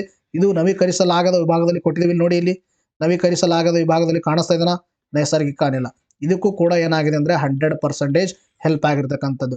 ಇದು ಮಲ್ಟಿಪಲ್ ಟೈಮ್ಸ್ ಇದನ್ನ ಕವರ್ ಮಾಡಿದೀವಿ ನೋಡ್ರಿ. ನೆಕ್ಸ್ಟ್ ಇದು ಸ್ವಲ್ಪ ಸುಮಾರು ಜನ ಮಿಸ್ಟೇಕ್ ಮಾಡಿ ಬಂದಿದ್ದಾರೆ. ಸ್ವಲ್ಪ ಎಲ್ಲರಿಗೂ ಕಷ್ಟ ಆಗಿದೆ ಇದು. ಯಾಕಂದ್ರೆ ಇದು 2022 ಇಶ್ಯೂ. ಇದು 2022ರಲ್ಲಿ ಕಾಣಿಸಿಕೊಂಡಿರ್ತಕ್ಕಂಥ ಕರೆಂಟ್ ಅಫೇರ್ಸ್. ಇದು ನಿಮಗೆ 2023ರಲ್ಲಿ ಅಂದ್ರೆ 2024ರಲ್ಲಿ ಕೇಳಿದ್ದಾರೆ. ಅರ್ಥ ಆಯ್ತಾ? 22 ಇಶ್ಯೂ ಇದು. ಕೇಂದ್ರ ಸರ್ಕಾರದಿಂದ ಪರಿಚಯಿಸಲ್ಪಟ್ಟ ಅಭಾಗೆ ಸಂಬಂಧಿಸಿದೆ ಅಂತ ಪ್ರಶ್ನೆ ಕೇಳಿದರೆ ಇದು ಒಂದು ಆರೋಗ್ಯಕ್ಕೆ ಸಂಬಂಧಪಟ್ಟಿರ್ತಕ್ಕಂಥದ್ದು. ಮೊದಲನೇ ಆಪ್ಷನ್ ಇದಕ್ಕೆ ಸರಿಯಾಗಿರ್ತಕ್ಕಂಥ ಉತ್ತರ. ಇದು ಯಾವಾಗ ಕವರ್ ಮಾಡಿದೀವಿ ಅಂತಕ್ಕಂಥದ್ದು ಪ್ರೂಫ್ ಸಮೇತ ಇಲ್ಲಿ ತೋರಿಸ್ತಾ ಇದೆ ನೋಡಿ. ನವೆಂಬರ್ ಪಾರ್ಟ್ 2 ಮ್ಯಾಗ್ಝಿನ್ 2022 ತೆಗೆದು ನೋಡಿ. ಅದರಲ್ಲಿ ಸಿಗುತ್ತೆ ನಿಮಗೆ. ಹೇಳಿದ್ವಿ ನಿಮ್ಗೆ ಆಯುಷ್ಮಾನ್ ಭಾರತ್ ಡಿಜಿಟಲ್ ಮಿಷನ್ ಅಂದ್ರೆ ಏನು, ತದನಂತರದಲ್ಲಿ ಆಯುಷ್ಮಾನ್ ಭಾರತ್ ಡಿಜಿಟಲ್ ಆರೋಗ್ಯ ಖಾತೆ ಕಾಣಿಸ್ತಾ ಇದೆನಾ, Ayushman Bharat health account. Health account ಅಂದ್ರೆ ಏನು? ಹೆಲ್ತ್ ಅಕೌಂಟ್ ಅಂದ್ರೆ ಇದು ಒಂದು ಆರೋಗ್ಯಕ್ಕೆ ಸಂಬಂಧಪಟ್ಟಿರ್ತಕ್ಕಂಥದ್ದು. ಆಯುಷ್ಮಾನ್ ಭಾರತ್ ಕೂಡ ಅದಕ್ಕೆ ಸಂಬಂಧಪಟ್ಟಿದೆ, ಒಂದು ಹೆಲ್ತ್ಗೆ ಸಂಬಂಧಪಟ್ಟಿದೆ. ಬಟ್ ಜಸ್ಟ್ ಅದರ ಒಂದು ನಿಮಗೆ ಎಕ್ಸ್ಪ್ಯಾನ್ಷನ್ ಫಾರ್ಮ್ ಗೊತ್ತಿದ್ರೆ ಸಾಕು, ನೀವು ಆರಾಮಾಗಿ ಅದನ್ನು ಉತ್ತರಿಸಬಹುದಾಗಿತ್ತು. ಇಲ್ಲೆಲ್ಲ ಕೊಟ್ಟಿದೆ ನೋಡಿ, 14 ಅಂಕಿಗಳನ್ನು ಒಳಗೊಂಡಿರುತ್ತೆ. ಇದು ಒಂದು ಪ್ರತಿಯೊಂದು ಪ್ರಜೆಗೆ ಒಂದೊಂದು ಅಂಕಿಯನ್ನು ಕೊಡಲಾಗುತ್ತೆ, 14 ಅಂಕಿಗಳು ಅಂತಕ್ಕಂಥದ್ದು. ಇದು ಮತ್ತು ಪ್ರಜೆಗಳು ಮತ್ತು ಡಾಕ್ಟರ್ ಮಧ್ಯಗಳನ್ನ ಸಂಪರ್ಕ ಮಾಡುವಾಗ ಯಾವಾಗ ನೀವು ಡಾಕ್ಟರ್ ಮೀಟ್ ಆಗ್ತೀರಿ ಇದನ್ನ ಅವ್ರಿಗೆ ತೋರಿಸಿದ್ರೆ ಸಾಕು, ನಿಮ್ಗೆಲ್ಲ ಪ್ರೀವಿಯಸ್ ರೆಕಾರ್ಡ್ಸ್ಗಳು, ನಿಮ್ಮ ಪ್ರೀವಿಯಸ್ ಹೆಲ್ತ್ ಇಶ್ಯೂಸ್ಗಳೆಲ್ಲ ಅದರಲ್ಲಿ ಗೊತ್ತಾಗುತ್ತೆ ಅಂತಕ್ಕಂಥದ್ದನ್ನು ನಾವು ಅವಾಗ ಎಕ್ಸ್ಪ್ಲೇನ್ ಮಾಡಿದೀವಿ. ಇದಕ್ಕೂ ಏನಾಗಿದೆ 100% ಎಕ್ಸಾಮಿನೇಷನ್ ಅಲ್ಲಿ ಹೆಲ್ಪ್ ಆಗಿರ್ತಕ್ಕಂಥದ್ದು. ನೋಡಿ ನೆಕ್ಸ್ಟ್ ಪ್ರಶ್ನೆ ಕೇಳಿದ್ರೆ ನರ್ಮದಾ ಬಚಾವ್ ಆಂದೋಲನ ನೇತೃತ್ವವನ್ನು ವಹಿಸಿದವರು ಯಾರು ಅಂತ ಪ್ರಶ್ನೆ ಕೇಳಿದ್ದಾರೆ. ಅದಕ್ಕೆ ಸರಿಯಾಗಿರ್ತಕ್ಕಂಥ ಉತ್ತರ C option, Medha Patkar is the right answer. ಇದು ನಿಮಗೆ ಏನು ಅನಿಸುತ್ತೆ ಸರ್? ಇದು ನಿಮಗೆ ಸ್ಟ್ಯಾಟಿಕ್ ಜಿಕೆ ಇದೆ. ಇದು ನೀವು ಕರೆಂಟ್ ಅಫೇರ್ಸ್ ಮಾಡ್ತೀರಿ, ಇದ್ಯಾಕೆ ನೀವು ಇನ್ಕ್ಲೂಡ್ ಮಾಡ್ತೀರಿ ಅಂತ ಕೇಳ್ತೀರಲ್ವಾ. ಇದು ಯಾವಾಗ ಕವರ್ ಮಾಡಿದ್ರೆ ನೋಡಿ, ನಿಮ್ಗೆ DR ಎಕ್ಸಾಮಿನೇಷನ್ ಅಲ್ಲಿ ಕೂಡ ಪ್ರಶ್ನೆ ಕೇಳಿದ್ರು. ಆದ್ರೆ ಅಂದ್ರೆ HK ವಿಭಾಗದಲ್ಲಿ ಆವಾಗ ನಿಮಗೆ ಏನು ಕೇಳಿದ್ರೆ ಅಂದ್ರೆ ಈಗ ಇದು ಕೇಳಿರ್ಲಿಲ್ಲ ಅವರು. ಅವಾಗ ಏನು ಕೇಳಿದ್ರೆ ಕರ್ನಾಟಕದಲ್ಲಿ ಆಗಿರ್ತಕ್ಕಂಥ ಆಂದೋಲನದ ಬಗ್ಗೆ ಕೇಳಿದರು. ಅದಾಯ್ತಾ? ಅಪ್ಪಿಕೋ ಚಳವಳಿ ಬಗ್ಗೆ ಕೇಳಿದರು. ಈಗ ಏನಂದ್ರೆ ನರ್ಮದಾ ಬಚಾವ್ ಕೇಳಿದರೆ. ಸೊ ಯಾವಾಗ ಡಿಸ್ಕಷನ್ ಮಾಡಿದ್ದೇನೆ ಅಂತ ತೋರಿಸ್ತಾ ಇದೆ ನೋಡಿ. ಅಪ್ಪಿಕೋ ಚಳವಳಿ ಯಾವ ರಾಜ್ಯದಲ್ಲಿ ನಡೆಯಿತು ಅಂತ ಡಿಸ್ಕಷನ್ ಮಾಡಿದ್ದೆ. ಕಾಣಿಸ್ತಾ ಇದೆನಾ? ಸೆಪ್ಟೆಂಬರ್ 14 ಮತ್ತು 15 ವಿಡಿಯೋನ ತೆಗೆದು ನೋಡಿ. ಅದರಲ್ಲಿ ನಿಮಗೆ ಇದನ್ನ ಒಂದು ಸ್ಲೈಡ್ ಹೇಳಿದ್ದೆ. ಕಾಣಿಸ್ತಾ ಇದೆನಾ? ಇದು ಒಂದು ಚಾರ್ಟ್ ಬಹಳ ಇಂಪಾರ್ಟೆಂಟ್. ಇದನ್ನೆಲ್ಲರೂ ಸ್ಕ್ರೀನ್ ಶಾಟ್ ತಗೊಳ್ಳಿ, ರಿವೈಸ್ ಮಾಡಿ ಅಂತ ಹೇಳಿದೀನಿ. ಎಕ್ಸಾಮ್ ಅಲ್ಲಿ ಬಂದಿರತಕ್ಕಂಥದ್ದು ಕಾಣಿಸ್ತಾ ಇದೆನಾ? ನರ್ಮದಾ ಬಚಾವ್ ಆಂದೋಲನ ಇಲ್ಲಿ ಕಾಣಿಸ್ತಾ ಇದೆನಾ? ನರ್ಮದಾ ಬಚಾವ್ ಆಂದೋಲನದಲ್ಲಿ 1985-99ರಲ್ಲಿ ನಡೆಯಿತು. ಕಾಣಿಸ್ತಾನ ಮೇಧಾ ಪಾಟ್ಕರ್ ಮತ್ತು ಬಾಬಾ ಆಮಟೆ ಇದರ ಒಂದು ನೇತೃತ್ವವನ್ನು ವಹಿಸಿರ್ತಕ್ಕಂಥದ್ದು. ಇದು ನಿಮ್ಮ ಎಕ್ಸಾಮ್ ಅಲ್ಲಿ ಬಂದಿರತಕ್ಕಂಥ ಪ್ರಶ್ನೆ. ಅರ್ಥ ಆಯ್ತಾ? 100% ಏನಾಗಿದೆ ಹೆಲ್ಪ್ ಆಗಿರ್ತಕ್ಕಂಥದ್ದು. ನೋಡಿ ನೆಕ್ಸ್ಟ್ ಪ್ರಶ್ನೆ, ಇದು ನಿಮಗೆ GK ತರ ಅನ್ಸುತ್ತೆ, ಬಟ್ ಇದನ್ನು ಕೂಡ ಕರೆಂಟ್ ಅಫೇರ್ಸ್ ಒಂಥರ ಲಿಂಕ್ ಮಾಡಿ ಕೇಳಿದ್ದಾರೆ. ಬಟ್ ಎನಿಹೌ ಇದು ಒಂಥರ ನೀವು ಕಾನ್ಸ್ಟಿಟ್ಯೂಷನ್ ಓದಿದ್ರು ಕೂಡ ಗೊತ್ತಾಗುತ್ತೆ. ಬಟ್ ನಮ್ಮ ಕರೆಂಟ್ ಅಫೇರ್ಸ್ ಕ್ಲಾಸ್ ನೋಡೋದ್ರಿಂದ ಕೂಡ ಇದು ನಿಮಗೆ ಕವರ್ ಆಗಿದೆ. ತೋರಿಸ್ತೀನಿ ನಿಮಗೆ. ಏನಂತ ಕೇಳಿದರೆ consider the following statement, choose the incorrect one. ಯಾವುದು ಇನ್ಕರೆಕ್ಟ್ ಅಂತ ಕೇಳಿದರೆ ಸರಿಯಾಗಿಲ್ಲ. ನೋಡ್ರಿ ಎಷ್ಟು ಪ್ರಶ್ನೆ ಸ್ವಲ್ಪದ್ರಲ್ಲೇ ನಿಮಗೆ ಏನು ಮಾಡಿದ್ದಾರೆ, ಕನ್ಫ್ಯೂಷನ್ ಮಾಡಿದ್ದಾರೆ. ಸುಮಾರು ಜನ ಕನ್ಫ್ಯೂಷನ್ ಸರಿಯಾಗಿಲ್ಲ ಅಂತ ಕೇಳಿದ್ದಾರೆ. ಸೊ ಇದಕ್ಕೆ ಆನ್ಸರ್ ಯಾವ್ದಾಗುತ್ತೆ? ಇವುಗಳಲ್ಲಿ ಯಾವುದೂ ಅಲ್ಲ, ಯಾವುದೂ ಸರಿಯಾಗಿಲ್ಲ ಅಲ್ಲ, ಎಲ್ಲವೂ ಸರಿಯಾಗಿದೆ ಇದರಲ್ಲಿ. ಅರ್ಥ ಆಯ್ತಾ? ಇದನ್ನು ಕೂಡ ಸರಿಯಾಗಿದೆ, ಇದನ್ನು ಕೂಡ ಸರಿಯಾಗಿದೆ, ಇದನ್ನು ಕೂಡ ಸರಿಯಾಗಿದೆ. ಅದನ್ನು ಇಲ್ಲಿ ತೋರಿಸ್ತಾ ಇದೆ ನೋಡಿ ನಿಮಗೆ ಪ್ರೂಫ್ ಬೇಕಂದ್ರೆ. ಇಲ್ಲಿ ನಿಮಗೆ ಮೇ ಮಂತ್ ಮ್ಯಾಗಝಿನ್ ಪಾರ್ಟ್ 2 ಅರ್ಥ ಆಯ್ತಾ? ಅವಾಗ ರಾಜೀವ್ ಗಾಂಧಿ ಅವರ ಪ್ರಮುಖ ಕಾರ್ಯಗಳು ಪಾರ್ಟ್ 2 ಮ್ಯಾಗಝಿನ್ ಅನ್ನು ತೆಗೆದು ನೋಡಿ. ಇಲ್ಲಿ ಕಾಣಿಸ್ತಾ ಇದೆ 1986 ರಾಷ್ಟ್ರೀಯ ಶಿಕ್ಷಣ ನೀತಿಯನ್ನು ಜಾರಿಗೆ ತಂದರು. 52ನೇ ತಿದ್ದುಪಡಿ 1985 ತಂದರು. ಇದು CTI ಅಲ್ಲಿ ಬಂದಿರತಕ್ಕಂಥ ಪ್ರಶ್ನೆ. ಇನ್ನು ಪಕ್ಷಾಂತರ ನಿಷೇಧ ಕಾಯ್ದೆ 61 ತಿದ್ದುಪಡಿ 1988ರಲ್ಲಿ ತಂದ ಮತದಾನ ವಯಸ್ಸನ್ನು 21ರಿಂದ 18ಕ್ಕೆ ಇಳಿಸಲಾಯಿತು. ಆಯ್ತಾ? 1989 ಜಾರಿಗೆ ಬಂತು, ಬಟ್ 88ರ ಒಂದು ತಿದ್ದುಪಡಿ 61ನೇ ತಿದ್ದುಪಡಿ ಪ್ರಕಾರ ವಯಸ್ಸನ್ನು ಇಳಿಸಿದ್ರು. ಇದು ಒಂದು ಕವರ್ ಆಗಿರ್ತಕ್ಕಂಥದ್ದು ಇಲ್ಲಿ ಕಾಣಿಸ್ತಾ ಇದೆನಾ? ಇದು ಮೊದಲನೇದು ಕವರ್ ಆಗಿದೆ. ಅರ್ಥ ಆಯ್ತಾ? ನೆಕ್ಸ್ಟ್ 1976 ಎಲ್ಲಿ ಕವರ್ ಆಗಿದೆ ಇದರಲ್ಲಿ ಕಾಣಿಸ್ತಾ ಇದೆನಾ? ಪ್ರೂಫ್ ಬೇಕಂದ್ರೆ ಜನವರಿ ಮಂತ್ ಮ್ಯಾಗಝಿನ್ 2023ರಲ್ಲಿ ಪಾರ್ಟ್ 2 ಅಲ್ಲಿ ತೆಗೆದು ನೋಡಿ. ಯಾವಾಗಂದ್ರೆ ಹೆಣ್ಣು ಮಕ್ಕಳ ದಿನಾಚರಣೆ ಸಂದರ್ಭದಲ್ಲಿ, ರಾಷ್ಟ್ರೀಯ ಹೆಣ್ಣು ಮಕ್ಕಳ ದಿನಾಚರಣೆ ಸಂದರ್ಭದಲ್ಲಿ ಇಂದಿರಾ ಗಾಂಧಿ ಅವ್ರ ಬಗ್ಗೆ ಎಕ್ಸ್ಪ್ಲೇನ್ ಮಾಡುವಾಗ ನಿಮ್ಗೆ ಹೇಳಿದ್ದೀನಿ. ಇಲ್ಲಿ ಕಾಣಿಸ್ತಾ ಇದೆನಾ? 1976 42 ತಿದ್ದುಪಡಿ ಮಾಡಲಾಯಿತು. ಇದು ಕವರ್ ಆಗಿರ್ತಕ್ಕಂಥ ಸ್ಟೇಟ್ಮೆಂಟು. ಇದರ ಮೂಲಕ ಮೂಲಭೂತ ಕರ್ತವ್ಯಗಳನ್ನು ಭಾರತ ಸಂವಿಧಾನದಲ್ಲಿ ಸೇರಿಸಲಾಯಿತು. ಇದನ್ನು ಕವರ್ ಆಗಿದೆ. ಜಾತ್ಯತೀತ ಸಮಾಜವಾದಿ ಐಕ್ಯತೆ ಪದಗಳನ್ನು ಸೇರ್ಪಡೆ. ಇನ್ನು ಇದ್ರ ಮೇಲೆ ಇನ್ನೊಂದು ಪ್ರಶ್ನೆ ಕೇಳಿದರೆ ಯಾವಾಗಲೂ ಕೂಡ ನಿಮ್ಗೆ ಹೇಳ್ತೀನಿ ನಾನು. ಅರ್ಥ ಆಯ್ತಾ? ನೆಕ್ಸ್ಟ್ ಬರುತ್ತೆ. 3 ಸ್ಟೇಟ್ಮೆಂಟ್ಗಳು ಕವರ್ ಆಗಿರ್ತಕ್ಕಂಥದ್ದು. ಇದಕ್ಕೂ ಕೂಡ ಏನಾಗಿದೆ 100% ಏನಾಗಿದೆ ಎಕ್ಸಾಮ್ ಅಲ್ಲಿ ಹೆಲ್ಪ್ ಆಗಿರ್ತಕ್ಕಂಥದ್ದು. ನೆಕ್ಸ್ಟ್ ಪ್ರಶ್ನೆ ನೋಡಿ, ಭಾರತೀಯ ಸಂವಿಧಾನಕ್ಕೆ ಸಂಬಂಧಿಸಿದಂತೆ ಸರಿಯಾದದ್ದನ್ನು ಆಯ್ಕೆ ಮಾಡಿ ಅಂತ ಪ್ರಶ್ನೆಯನ್ನು ಕೇಳಿದರೆ ಯಾವುದು ಕರೆಕ್ಟ್ ಇದೆ ಅಂತಕ್ಕಂಥದ್ದು. ನೋಡಿ, ಇದು ನಿಮಗೆ ಕಾನ್ಸ್ಟಿಟ್ಯೂಷನ್ ತರ ಇದೆ ಅಂತ ಅನ್ಸುತ್ತೆ. ಈ ಪ್ರಶ್ನೆ ಕಾನ್ಸ್ಟಿಟ್ಯೂಷನ್ ಮೇಲೆ ಕೇಳಿದರೆ ಅಂತ ಅನ್ಸುತ್ತೆ. ಕಾನ್ಸ್ಟಿಟ್ಯೂಷನ್ ಕರೆಕ್ಟಾಗಿ ಓದ್ರು ಕೂಡ ಗೊತ್ತಾಗುತ್ತೆ, ಮತ್ತು ಇದು ಕರೆಂಟ್ ಅಫೇರ್ಸ್ ಲಿಂಕ್ ಮಾಡಿ ಕೂಡ ಕೇಳಿರ್ತಾರೆ. ಅಂದರೆ ಏಪ್ರಿಲ್ ನಾವು ಏನು ಮಾಡ್ತೀವಿ ಅಂದರೆ ಪಂಚಾಯತ್ ರಾಜ್ ದಿನವನ್ನು ಏನು ಸೆಲೆಬ್ರೇಟ್ ಮಾಡ್ತೀವಿ ಏಪ್ರಿಲ್ ತಿಂಗಳಲ್ಲಿ. ಸೊ ಅದರಿಂದ ಕೇಳಿರ್ತಕ್ಕಂಥದ್ದು ಸರಿಯಾಗಿರ್ತಕ್ಕಂಥ ಉತ್ತರ ಆಪ್ಷನ್ ಡಿ, ಅಂದರೆ 9ನೇ ಭಾಗ ಪಂಚಾಯತಿಗೆ ಸಂಬಂಧಪಟ್ಟಿರ್ತಕ್ಕಂಥದ್ದು. ಯಾವಾಗ ಕವರ್ ಮಾಡಿದೀವಿ ಅಂದರೆ ನಿಮಗೆ ಏಪ್ರಿಲ್ ಮಂತ್ ಮ್ಯಾಗಝಿನ್ ಪಾರ್ಟ್ 2 2023 ತೆಗೆದು ನೋಡಿ. 73ನೇ ಸಂವಿಧಾನಿಕ ತಿದ್ದುಪಡಿ ಭಾಗ 9 ಕಾಣಿಸ್ತಾ ಇದೆನಾ? ಮೊದಲನೇ ಕೊಟ್ಟಿದೆ. ಇದಕ್ಕೆ ಸರಿಯಾಗಿರ್ತಕ್ಕಂಥ ಉತ್ತರ ಇದು. ಇದಕ್ಕೂ ಕೂಡ 100% ಏನಾಗಿದೆ ಎಕ್ಸಾಮ್ ಅಲ್ಲಿ ಹೆಲ್ಪ್ ಆಗಿರ್ತಕ್ಕಂಥದ್ದು. ನೋಡಿ, ನೆಕ್ಸ್ಟ್ ಪ್ರಶ್ನೆ ಕೇಳಿದರೆ ಈ ಕೆಳಗಳಲ್ಲಿ ಯಾರು ಭಾರತೀಯ ಸೇನೆಯ ಫೀಲ್ಡ್ ಮಾರ್ಷಲ್ ಆಗಿದ್ದರು ಅಂತ ಪ್ರಶ್ನೆ ಕೇಳಿದರೆ. ಸೊ ಇದನ್ನು ಕೂಡ ನಿಮಗೆ ಅನಿಸುತ್ತೆ ಇದು GK ಹಿಂದಿನ ಕೇಳಿದ್ದಾರೆ ಅಂತ. ಸೊ ಇದನ್ನು ಕೂಡ ಕರೆಂಟ್ ಅಫೇರ್ಸ್ ಲಿಂಕ್ ಮಾಡಿ ಪ್ರಶ್ನೆ ಕೇಳಿದರೆ. ಸೊ ಇದಕ್ಕೆ ಸರಿಯಾಗಿರ್ತಕ್ಕಂಥ ಉತ್ತರ ಯಾವುದಂದ್ರೆ KM ಕಾರ್ಯಪ್ಪ. ಇದಕ್ಕೆ ಸರಿಯಾಗಿರ್ತಕ್ಕಂಥ ಉತ್ತರ. ಯಾವಾಗ ಡಿಸ್ಕಷನ್ ಮಾಡಿದ್ವಿ ಒಂದು ಪ್ರೂಫ್ ಸಮೇತ ತೋರಿಸ್ತೀನಿ ನೋಡಿ. ಜನವರಿ ಮಂತ್ ಮ್ಯಾಗಝಿನ್ ಪಾರ್ಟ್ 1 2023 ಭೂ ಸೇನಾ ದಿವಸ್ ತಮಗೆ ಹೇಳಿದ್ದೀನಿ ನಾನು. ಇಲ್ಲಿ ಕಾಣಿಸ್ತಾ ಇದೆನಾ? General Field Marshal KM Cariappa ಅಧಿಕಾರ ಸ್ವೀಕರಿಸಿದರು 1949ರಂದು. ಅರ್ಥ ಆಯ್ತಾ? ಅಂದಿನಿಂದ ನಾವೇನು ಮಾಡ್ತೀವಿ, ಜನವರಿ 15ರಿಂದ ಏನು ಮಾಡ್ತೀವಿ, ಭೂ ಸೇನಾ ದಿನವನ್ನು ಸೆಲೆಬ್ರೇಟ್ ಮಾಡ್ತೀವಿ. ಇದನ್ನು ಕೂಡ ಎಕ್ಸಾಮ್ ಅಲ್ಲಿ ಬಂದಿರತಕ್ಕಂಥ ಪ್ರಶ್ನೆ 100% ಏನಾಗಿದೆ ಹೆಲ್ಪ್ ಆಗಿರ್ತಕ್ಕಂಥದ್ದು. ನೋಡಿ, ನೆಕ್ಸ್ಟ್ ಪ್ರಶ್ನೆ ಅಂತ ಕೇಳಿದರೆ ನೆಕ್ಸ್ಟ್ ಕೆಳಗಿನಗಳಲ್ಲಿ ಸರಿಯಾದದ್ದನ್ನ ಆಯ್ಕೆ ಮಾಡಿ ಅಂತ ಕೇಳಿದ್ದಾರೆ. ಅರ್ಥ ಆಯ್ತಾ? ಸರಿಯಾದದ್ದನ್ನ ಆಯ್ಕೆ ಮಾಡಿದರೆ ಇಲ್ಲಿ ವೈಟ್ ರೆವಲ್ಯೂಷನ್ ಪೇಪರ್ ಇಂಡಸ್ಟ್ರಿ ಕೊಟ್ಟಿದ್ದಾರೆ. ಇದು ಆಮೇಲೆ ಬ್ಲೂ ರೆವಲ್ಯೂಷನ್ ಏರೋಸ್ಪೇಸ್ ಸೆಕ್ಟರ್ ಅಂತ ಕೊಟ್ಟಿದ್ದಾರೆ. ಆಮೇಲೆ ಗೋಲ್ಡನ್ ರೆವಲ್ಯೂಷನ್ ಹಾರ್ಟಿಕ್ ಸೆಕ್ಟರ್ ಅಂತ ಕೊಟ್ಟಿದ್ದಾರೆ. ಇನ್ನು ಗ್ರೀನ್ ರೆವಲ್ಯೂಷನ್ ಇಲ್ಲಿ ಫಾರೆಸ್ಟ್ರಿ ಅಂತ ಕೊಟ್ಟಿದ್ದಾರೆ. ನೋಡಿ, ಇದನ್ನು ನಾವು ಎಲ್ಲಿ ಕವರ್ ಮಾಡಿದ್ದೇವೆ ಅಂದರೆ ಇಲ್ಲಿ ಕಾಣಿಸ್ತಾ ಇದೆನಾ ನಿಮಗೆ? ರಾಷ್ಟ್ರೀಯ ಹಾಲು ದಿನ ಸಂದರ್ಭದಲ್ಲಿ ಏನು ಮಾಡ್ತೀವಿ, ವೈಟ್ ರೆವಲ್ಯೂಷನ್ ಬಗ್ಗೆ ಡಿಸ್ಕಷನ್ ಮಾಡಿದ್ದೀವಿ. ಇನ್ನು MS ಸ್ವಾಮಿನಾಥನ್ ಅವರು ಏನು ನಿಧನ ಇದ್ರು ಅವಾಗೆ ಕೃಷಿ ವಿಜ್ಞಾನಕ್ಕೆ ಸಂಬಂಧಪಟ್ಟಿದ್ದಾರೆ. ಆಮೇಲೆ ತದನಂತರದಲ್ಲಿ ಇವರಿಗೆ ಭಾರತೀಯ ಒಂದು ಹಸಿರು ಕ್ರಾಂತಿಯ ಪಿತಾಮಹ ಅಂತ ಹೇಳ್ತೀವಿ. ಸೊ ಆ ಸಂದರ್ಭದಲ್ಲಿ ಇದನ್ನು ಕವರ್ ಮಾಡಿದ್ದೀವಿ. ಇನ್ನು ಬ್ಲೂ ರೆವಲ್ಯೂಷನ್ ಬಗ್ಗೆನೂ ಕೂಡ ನಾವು ಮಲ್ಟಿಪಲ್ ಟೈಮ್ಸ್ ಕವರ್ ಮಾಡಿದ್ದೀವಿ. ಯಾರು ನಮಗೆ ಕಂಟಿನ್ಯೂಸ್ ಕ್ಲಾಸನ್ನು ಕೇಳ್ತಾ ಇರ್ತೀವಿ, ಸೊ ಅವ್ರಿಗೆ ಏನಾಗುತ್ತೆ ಇವೆಲ್ಲವನ್ನ ಗೊತ್ತಾಗುತ್ತೆ. ಎಸ್ ಸರ್ ಹೇಳಿದ್ದಾರೆ, ಸರ್ ಹೇಳಿದ್ದಾರೆ. ಆಮೇಲೆ ನೀವು ನಮ್ಮ ಮ್ಯಾಗಝಿನ್ಸ್ಗಳನ್ನು ತೊಗೊಂಡಿದ್ರಿ, ಕರೆಕ್ಟಾಗಿ ಥರೋಲಿ ಓದಿದ್ರಿ ರಿಪೀಟೆಡ್ ಆಗಿ, ಸೊ ಅವ್ರಿಗೆ ಇವೆಲ್ಲವನ್ನ ಗೊತ್ತಾಗುತ್ತೆ. ಅರ್ಥ ಆಯ್ತಾ? ನವೆಂಬರ್ 26 ಮತ್ತು MS ಸ್ವಾಮಿನಾಥನ್ ನಿಧನ ಆದ್ರೆ ನೋಡ್ರಿ ಅವಾಗ ಇದನ್ನು ಕವರ್ ಮಾಡಿರ್ತಕ್ಕಂಥದ್ದು. ನೆಕ್ಸ್ಟ್ ಪ್ರಶ್ನೆ ಕೇಳಿದಾರೆ ನೋಡ್ರಿ, ಕೆಳಗಳಲ್ಲಿ ಯಾವುದು ಸಾಂಕ್ರಾಮಿಕ ರೋಗ ಅಂತ ಪ್ರಶ್ನೆ ಕೇಳಿದ್ದಾರೆ. ಅದಕ್ಕೆ ಸರಿಯಾಗಿರ್ತಕ್ಕಂಥ ಉತ್ತರ ಅಂದರೆ ಇದಕ್ಕೆ ಮೀಸಲ್ ಇದಕ್ಕೆ ಸರಿಯಾಗಿರ್ತಕ್ಕಂಥ ಉತ್ತರ. ಸೊ ಸುಮಾರು ಜನ ಇದಕ್ಕೆ ಏನು ಮಾಡಿದ್ರೆ ಅಂದರೆ ತಪ್ಪು ಮಾಡಿ ಬಂದಿದ್ದಾರೆ. ಅರ್ಥ ಆಯ್ತಾ? ತಪ್ಪು ಮಾಡಿ ಬಂದಿದ್ದಾರೆ. ಇದಕ್ಕೆ ಮೀಸಲ್ ಸರಿಯಾಗಿರ್ತಕ್ಕಂಥ ಉತ್ತರ. ನೋಡ್ರಿ, ಕ್ಯಾನ್ಸರ್ ಬಗ್ಗೆ ಬೇಕಂದ್ರೆ ನಿಮಗೆ ಫೆಬ್ರವರಿ ತಿಂಗಳಲ್ಲಿ ನಾನು ಕ್ಯಾನ್ಸರ್ ಡೇ ಬಗ್ಗೆ ಅವಾಗ ಹೇಳಿದ್ದೀನಿ. ಇನ್ನು ಡಯಾಬಿಟಿಸ್ ಬಗ್ಗೆ ಬೇಕಂದ್ರೆ ಇದನ್ನು ಕೂಡ ಹೇಳಿದ್ದೀನಿ. ಡಯಾಬಿಟಿಸ್ ಡೇ ಯಾವಾಗ ಸೆಲೆಬ್ರೇಟ್ ಮಾಡ್ತೀವಿ, ಡಯಾಬಿಟಿಸ್ ಅವೇರ್ನೆಸ್ ಡೇ ಅವಾಗ ಕೂಡ ಕವರ್ ಮಾಡಿದ್ವಿ. ಇನ್ನು ರಕ್ತದ ಒತ್ತಡ ಬಗ್ಗೆ ನೋಡಿದ್ರೆ ಗೊತ್ತಾಗುತ್ತೆ ನಿಮಗೆ. ಮೀಸಲ್ ಬಗ್ಗೆ ಯಾವಾಗ ಕವರ್ ಮಾಡಿದ್ವಿ ಅಂತಕ್ಕಂತೇಳಿ ತೋರಿಸ್ತಾ ನೋಡಿ. ವೈರಸ್ನಿಂದ ಬರುವ ರೋಗಗಳು ಕಾಣಿಸ್ತಾ ಇದೆನಾ? ಇದರಲ್ಲಿ ಎಲ್ಲವನ್ನ ಕವರ್ ಮಾಡಿದ್ವಿ ನಾವು. ಏಡ್ಸು, ಚಿಕನ್ ಗುನ್ಯ, ಹಳದಿ ಜ್ವರ, ಅಕ್ಕಿ ಜ್ವರ, ದಡಾರು ಕಾಣಿಸ್ತಾ ಇದೆನಾ? ಮಿಯಾಸೆಲ್. ಇದು ಒಂದು ವೈರಸ್ನಿಂದ ಬರುವ ರೋಗ. ವೈರಸ್ನಿಂದ ಬರುವ ರೋಗ ಎಲ್ಲ ಹೆಂಗಿರ್ತಾವ? ಇವೆಲ್ಲ ಸಾಂಕ್ರಾಮಿಕ ರೋಗಗಳೇ ಆಗಿರ್ತಾವ. ಅರ್ಥ ಆಯ್ತಾ? ಇದು ಎಕ್ಸಾಮಲ್ಲಿ ಹೆಲ್ಪ್ ಆಗಿರ್ತಕ್ಕಂಥದ್ದು. ನೆಕ್ಸ್ಟ್ ನೋಡ್ರಿ, ಸರಿಯಾಗಿಲ್ಲದ ಒಂದನ್ನು ಆಯ್ಕೆ ಮಾಡಿ ಅಂತ ಪ್ರಶ್ನೆ ಕೇಳಿದ್ದಾರೆ. ಸೊ ಇದು ಸುಮಾರು ಜನ ಕರೆಕ್ಟ್ ಮಾಡಿದರೆ ಸಿಂಪಲ್ ಆಗಿತ್ತು. ಯಾಕಂದ್ರೆ ನಮ್ಮ ಕರ್ನಾಟಕದಲ್ಲಿ ಇದು ಕೈಗಾವನ್ನ ಕೇರಳ ಅಂತ ಕೊಟ್ಟಿದ್ದಾರೆ. ಇದಕ್ಕೆ ಸರಿ ಇದು ಒಂದು ಏನಂದ್ರೆ ತಪ್ಪಾಗಿರ್ತಕ್ಕಂಥದ್ದು. ಬಟ್ ಅವರು ತಪ್ಪಾಗಿದ್ದೇ ಕೇಳಿದ್ದಾರೆ. ಅರ್ಥ ಆಯ್ತಾ? ಹಾಗಾದ್ರೆ ಇದು ಯಾವಾಗ ಕವರ್ ಮಾಡಿದೀವಿ ಅಂತಕ್ಕಂಥ ಇಲ್ಲಿ ತೋರಿಸ್ತಾ ಇದೆ ನೋಡಿ. ಇದು ನಮ್ಮ ಕಂಟಿನ್ಯೂಸ್ ಯಾರು ಕ್ಲಾಸ್ ಕೇಳ್ತಾ ಇದ್ರಿ ತಮಗೆ ಹೇಳಿದ್ದೆ ನಾನು. ನ್ಯೂಕ್ಲಿಯರ್ ಪವರ್ ಪ್ಲಾಂಟ್ಸ್ ಇನ್ ಆಪರೇಷನ್ ಅಂತಕ್ಕಂಥದ್ದು ಎಲ್ಲೆಲ್ಲ ಆಪರೇಷನಲ್ ಇದಾವೆ ಅಂತಕ್ಕಂಥದ್ದು ಇಲ್ಲಿ ಕಾಣಿಸ್ತಾ ಇದನ್ನ ನಿಮ್ಗೆ ಡೈರೆಕ್ಟ್ ಅನ್ಸೋದು ಹೇಳ್ತೀನಿ. ಕೈಗಾ ಕರ್ನಾಟಕದಲ್ಲಿದೆ. ಆಮೇಲೆ ತದನಂತರದಲ್ಲಿ ನೆಕ್ಸ್ಟ್ ಯಾವುದು ಕೇಳಿದರೆ ಅವರು ಕಕ್ರಾಪಾರ್ ಕೇಳಿದರೆ. ಕಕ್ರಾಪಾರು ಕೂಡ ಕವರ್ ಮಾಡಿದೀವಿ. ಅದಾಯ್ತಾ? ಕಕ್ರಾಪಾರು ಗುಜರಾತ್ದಲ್ಲಿದೆ. ಅವರು ಗುಜರಾತ್ ಕೊಟ್ಟಿದ್ದಾರೆ. ನೆಕ್ಸ್ಟ್ ತದನಂತರದಲ್ಲಿ ನರೋರಾ ಕೊಟ್ಟಿದ್ದಾರೆ. ನರೋರಾ ಉತ್ತರ ಪ್ರದೇಶ ಅಂತ ಕವರ್ ಮಾಡಿದೀವಿ. ತದನಂತರದಲ್ಲಿ ನೆಕ್ಸ್ಟ್ ಯಾವುದು ಕೊಟ್ಟಿದ್ದಾರೆ ನಿಮಗಂದ್ರೆ ಕೈಗಾ ಕೊಟ್ಟಿದ್ದಾರೆ. ಅರ್ಥ ಆಯ್ತಾ? ತಾರಾಪುರ್ ಕೊಟ್ಟಿದ್ದಾರೆ. ತಾರಾಪುರ ಕೂಡ ಕವರ್ ಮಾಡಿದೀವಿ. ಅರ್ಥ ಆಯ್ತಾ? ತಾರಾಪುರ ಕವರ್ ಮಾಡಿದೀವಿ. ಅದನ್ನು ಕೂಡ ನಿಮ್ಮ ಎಕ್ಸಾಮ್ ಅಲ್ಲಿ ಬಂದಿರತಕ್ಕಂಥದ್ದು ನೋಡಿ. ಅಲ್ಲಿ ತಾರಾಪುರ ಅರ್ಥ ಆಯ್ತಾ? ಮಹಾರಾಷ್ಟ್ರದಲ್ಲಿ ಇರ್ತಕ್ಕಂಥದ್ದು. ಈ ತರನಾಗಿ ಕರೆಂಟ್ ಅಫೇರ್ಸ್ ಕೇಳೋದ್ರಿಂದ ನಿಮಗೆ ಜಿಕೆನೂ ಕೂಡ ಕಂಟಿನ್ಯೂಸ್ ಏನಾಗ್ತಾ ಇರುತ್ತೆ, ಕವರ್ ಆಗ್ತಾ ಇರುತ್ತೆ. ಇದು ನಿಮಗೆ ಹಿನ್ನೆಲೆ ಇನ್ಫಾರ್ಮೇಶನ್ ಅನ್ನ ಕೇಳಿದೆ. ಇದು ಸ್ಟ್ಯಾಟಿಕ್ ಪ್ರಶ್ನೆ. ಸ್ಟ್ಯಾಟಿಕ್ ಪ್ರಶ್ನೆಗೆ ಏನಾಗಿದೆ ಹೆಲ್ಪ್ ಆಗಿರ್ತಕ್ಕಂಥದ್ದು.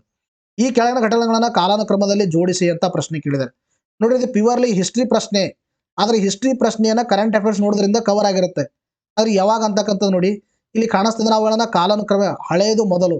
ಯಾವುದು ಹಳೆಯದು ಅದು ಮೊದಲು ಬರಬೇಕು. ಅರ್ಥ ಆಯ್ತಾ?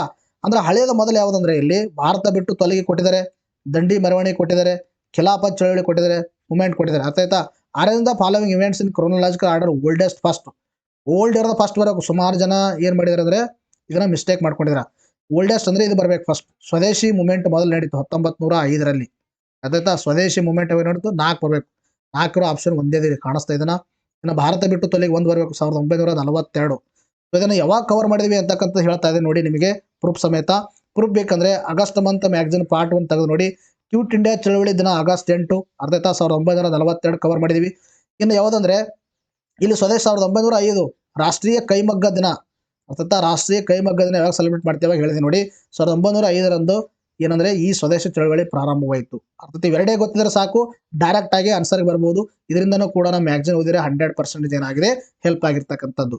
ನೋಡಿ ನೆಕ್ಸ್ಟ್ ಕ್ವಶನ್ ಕೇಳಿದ್ರೆ ನಮ್ಮ ಸಂವಿಧಾನದ ಪೀಠಿಕೆಯಲ್ಲಿ ಸಮಾಜವಾದಿ ಮತ್ತು ಜಾತ್ಯತೀತ ಪದಗಳನ್ನು ಸೇರಿಸಿದ ತಿದ್ದುಪಡಿ ಯಾವುದು ಅಂತ ಕೇಳಿದ್ರೆ ಈಗಾಗಲೇ ನಿಮಗೆ ಹೇಳಿದ್ದೀನಿ 42ನೇ ತಿದ್ದುಪಡಿ. ಅದೊಂದು ಪ್ರೂಫ್ ಕೂಡ ಕೊಟ್ಟಿದ್ದೀನಿ. ಇನ್ನೊಂದು ಬಾರಿ ಇಲ್ಲಿ ಹೇಳ್ತಿದ್ದೀನಿ ನೋಡಿ. 1976 42ನೇ ತಿದ್ದುಪಡಿ ಮಾಡಲಾಯಿತು. ಮೂಲಭೂತ ಕರ್ತವ್ಯಗಳಿಗೆ ಭಾರತ ಸಂವಿಧಾನದಲ್ಲಿ ಸೇರಿಸಲಾಯಿತು ಜಾತ್ಯತೀತ, ಸಮಾಜವಾದಿ ಮತ್ತು ಐಕ್ಯತೆ ಪದಗಳು. ಪ್ರೂಫ್ ಬೇಕಂದ್ರೆ ಜನವರಿ ಮಂತ್ ಪಾರ್ಟ್ 2 ಮ್ಯಾಗಝಿನ್ ಅನ್ನ ತೆಗೆದು ನೋಡಿ. ಅದು ರಾಷ್ಟ್ರೀಯ ಹೆಣ್ಣು ಮಕ್ಕಳ ದಿನ ಸಂದರ್ಭದಲ್ಲಿ ಇಂದಿರಾ ಗಾಂಧಿ ಅವರ ಬಗ್ಗೆ ಹೇಳುವಾಗ ನಾನು ಇದನ್ನ ಕೊಟ್ಟಿರ್ತಕ್ಕಂಥದ್ದು ನೋಡಿ. ನೆಕ್ಸ್ಟ್ ಖೇಡಾ ಸತ್ಯಾಗ್ರಹ ನೇತೃತ್ವವನ್ನು ವಹಿಸಿದವರು ಯಾರು ಅಂತ ಪ್ರಶ್ನೆಯನ್ನು ಕೇಳಿದ್ದಾರೆ. ಸೊ ಇದನ್ನು ಕೂಡ ನಿಮಗೆ ಯಾಕಂದ್ರೆ ಇದಕ್ಕೆ ಸಂಬಂಧಪಟ್ಟಿರ್ತಕ್ಕಂಥದ್ದು, ಇದು ಹಿಸ್ಟ್ರಿ ಸಂಬಂಧಪಟ್ಟಿರ್ತಕ್ಕಂಥದ್ದು. ಬಟ್ ಕರೆಂಟ್ ಅಫೇರ್ಸ್ ಮಾಡುವಾಗ ಇದನ್ನು ಕೂಡ ನಾವು ಕವರ್ ಮಾಡಿದೀವಿ. ಇದಕ್ಕೆ ಸರಿಯಾಗಿರ್ತಕ್ಕಂಥ ಉತ್ತರ ಮಹಾತ್ಮ ಗಾಂಧಿ. ಇದು ಯಾವಾಗ ಕವರ್ ಮಾಡಿದೀವಿ ಅಂದ್ರೆ ಅಕ್ಟೋಬರ್ ಮಂತ್ ಮ್ಯಾಗಝಿನ್ 2023 ನಿಮಗೆ ಗಾಂಧೀಜಿ ಜಯಂತಿ ಸಂದರ್ಭದಲ್ಲಿ. ಅರ್ಥ ಆಯ್ತಾ? ಗಾಂಧಿ ಜಯಂತಿ ಅಕ್ಟೋಬರ್ 2 ಏನು ಸೆಲೆಬ್ರೇಟ್ ಮಾಡ್ತೀವಿ ಆ ಸಂದರ್ಭದಲ್ಲಿ ವಿಡಿಯೋದಲ್ಲಿ ಕೂಡ ಹೇಳಿದ್ದೇವೆ, ಮ್ಯಾಗಝಿನ್ ಅಲ್ಲಿ ಕೂಡ ಕವರ್ ಮಾಡಿದೀವಿ. ಇಲ್ಲಿ ಕಾಣಿಸ್ತಾ ಇದನ್ನ ಗಾಂಧೀಜಿ ಅವರು ಪ್ರಾರಂಭಿಸಿದ ಪ್ರಮುಖ ದಿನಪತ್ರಿಕೆಗಳು ಕೊಟ್ಟಿದ್ದೀವಿ. ಅವರು ಕೈಗೊಂಡ ಪ್ರಮುಖ ಚಳವಳಿ ಕಾಣಿಸ್ತಾ ಇದನ್ನ ಚಂಪಾರಣ ಸತ್ಯಾಗ್ರಹ ಕೊಟ್ಟಿದ್ದಾರೆ. ಮೊದಲ ಕಾನೂನು ಭಂಗ.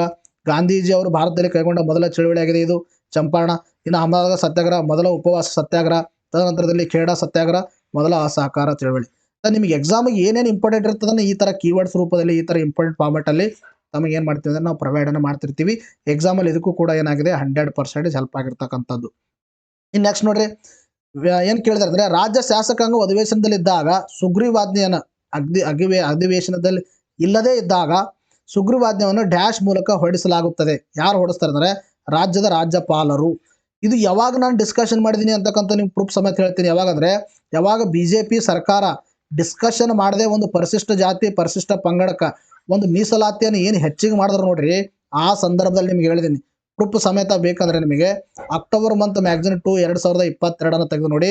ಸುಗ್ರೀವಾಜ್ಞೆ ಮೂಲಕ ಮೀಸಲಾತಿ ಮಸೂದೆ ಅನುಮೋದನೆ ಕಾಣಿಸ್ತಾ ಇದೆನಾ? ಅಕ್ಟೋಬರ್ ಮಂತ್ 2 2022 ತೆಗೆದು ನೋಡಿ. ಅದರಲ್ಲಿ ಎಲ್ಲವನ್ನ ಕೊಟ್ಟಿದ್ವಿ ನಿಮಗೆ. ಸುಗ್ರೀವಾಜ್ಞೆಯನ್ನು ಯಾರು ಹೊಡಿಸ್ತಾರ, ಸುಗ್ರೀವಾಜ್ಞೆ 123ನೇ ಅನ್ವಯ ಪ್ರಕಾರ. ಅರ್ಥ ಆಯ್ತಾ? ಇದು ಡೈರೆಕ್ಟ್ ಆಗಿ ಬಂದಿರತಕ್ಕಂಥದ್ದು. ಇನ್ನ ಸಂವಿಧಾನ 213 ಅವಧಿ ರಾಜ್ಯಪಾಲರು ಸುಗ್ರೀವಾಜ್ಞೆಯನ್ನು ಹೊಡಿಸ್ತಾರ. ಕಾಣಿಸ್ತಾ ಇದೆನಾ? ಎಕ್ಸಾಮ್ ಅಲ್ಲಿ ಬಂದಿರತಕ್ಕಂಥದ್ದು. ಇದೇನಂದ್ರೆ ಯಾವಾಗ ನಿಮಗೊಂದು ಪರಿಶಿಷ್ಟ ಜಾತಿ ಪರಿಶಿಷ್ಟ ಪಂಗಡಕ್ಕೆ ಏನ್ ಮಾಡಿದ್ರೆ ಮೀಸಲಾತಿಯನ್ನು ಇನ್ಕ್ರೀಸ್ ಮಾಡಿದ್ರು ನೋಡ್ರಿ, ಆ ಸಂದರ್ಭದಲ್ಲಿ ಎಕ್ಸ್ಪ್ಲೇನ್ ಮಾಡಿರ್ತಕ್ಕಂಥದ್ದು. ಇದು 2022 ಇಶ್ಯೂ. ಅದಾಯ್ತಾ? ನಿಮ್ಗೆ 2024ರಲ್ಲಿ ಪ್ರಶ್ನೆಯನ್ನು ಕೇಳಿದರೆ ಈ ತರನಾಗಿ ಕರೆಂಟ್ ಅಫೇರ್ಸ್ ಲಿಂಕ್ ಮಾಡಿ ಪ್ರಶ್ನೆಗಳನ್ನ ಸುಮಾರು ಬರ್ತಿರ್ತಾವ. ಅದಕ್ಕೆ ನೀವು ಕರೆಂಟ್ ಅಫೇರ್ಸ್ ತರೋ ಇದ್ರೆ you are 50% hold in examination. ಅರ್ಥ ಆಯ್ತಾ? ಅಷ್ಟೊಂದು ಕರೆಂಟ್ ಅಫೇರ್ಸ್ ಲಿಂಕ್ ಮಾಡಿ ಪ್ರಶ್ನೆಗಳನ್ನ ಕೇಳ್ತಿರ್ತಾರ. ನೆಕ್ಸ್ಟ್ ನೋಡ್ರಿ, ಡೆಂಗು ವೈರಸ್ ಡ್ಯಾಶ್ ಮೂಲಕ ಹರಡುತ್ತದೆ ಅಂತ ಪ್ರಶ್ನೆ ಕೇಳಿದರೆ, ಸೊ ಅದಕ್ಕೆ ಸರಿಯಾಗಿರ್ತಕ್ಕಂಥ ಉತ್ತರ ಸೊಳ್ಳೆ ಮೂಲಕ ಹರಡುತ್ತದೆ. ನೋಡಿ ಸ್ಪಷ್ಟವಾಗಿ ಕೊಟ್ಟಿದ್ದೀನಿ. ರಾಷ್ಟ್ರೀಯ ಡೆಂಗು ಜಾಗೃತಿ ದಿನ ನೀವು ಮೇ ಮಂತ್ ಪಾರ್ಟ್ 2 2022 ತೆಗೆದು ನೋಡ್ರಿ, 23 ತೆಗೆದು ನೋಡಿ. ಅಲ್ಲಿ ಡೆಂಗು ಬಗ್ಗೆ ಹೇಳಿದೆ ನೋಡ್ರಿ. ಡೆಂಗು ಜ್ವರವು ವೈರಸ್ನಿಂದ ಬರುವ ರೋಗವಾಗಿದೆ. ಇದು ಏಡಿಸ್ ಈಜಿಪ್ಟ್ ಸೊಳ್ಳೆ ಮುಖಾಂತರ ಕಾಣಿಸ್ತದನ, ಸೊಳ್ಳೆ ಮುಖಾಂತರ ಹರಡುವ ರೋಗವಾಗಿರ್ತಕ್ಕಂಥದ್ದು. ಇದಕ್ಕೂ ಕೂಡ 100% ಏನಾಗಿದೆ ಹೆಲ್ಪ್ ಆಗಿರ್ತಕ್ಕಂಥದ್ದು. ನೋಡಿ ನೆಕ್ಸ್ಟ್ ಕ್ವಶ್ಚನ್ ಏನು ಕೇಳಿದ್ರೆ ಅಂದರೆ, ಕೆಳಗಳಲ್ಲಿ ಯಾವುದೋ ಹವಾಮಾನ ಬದಲಾವಣೆ ಒಂದು ಉದಾಹರಣೆಯಲ್ಲ.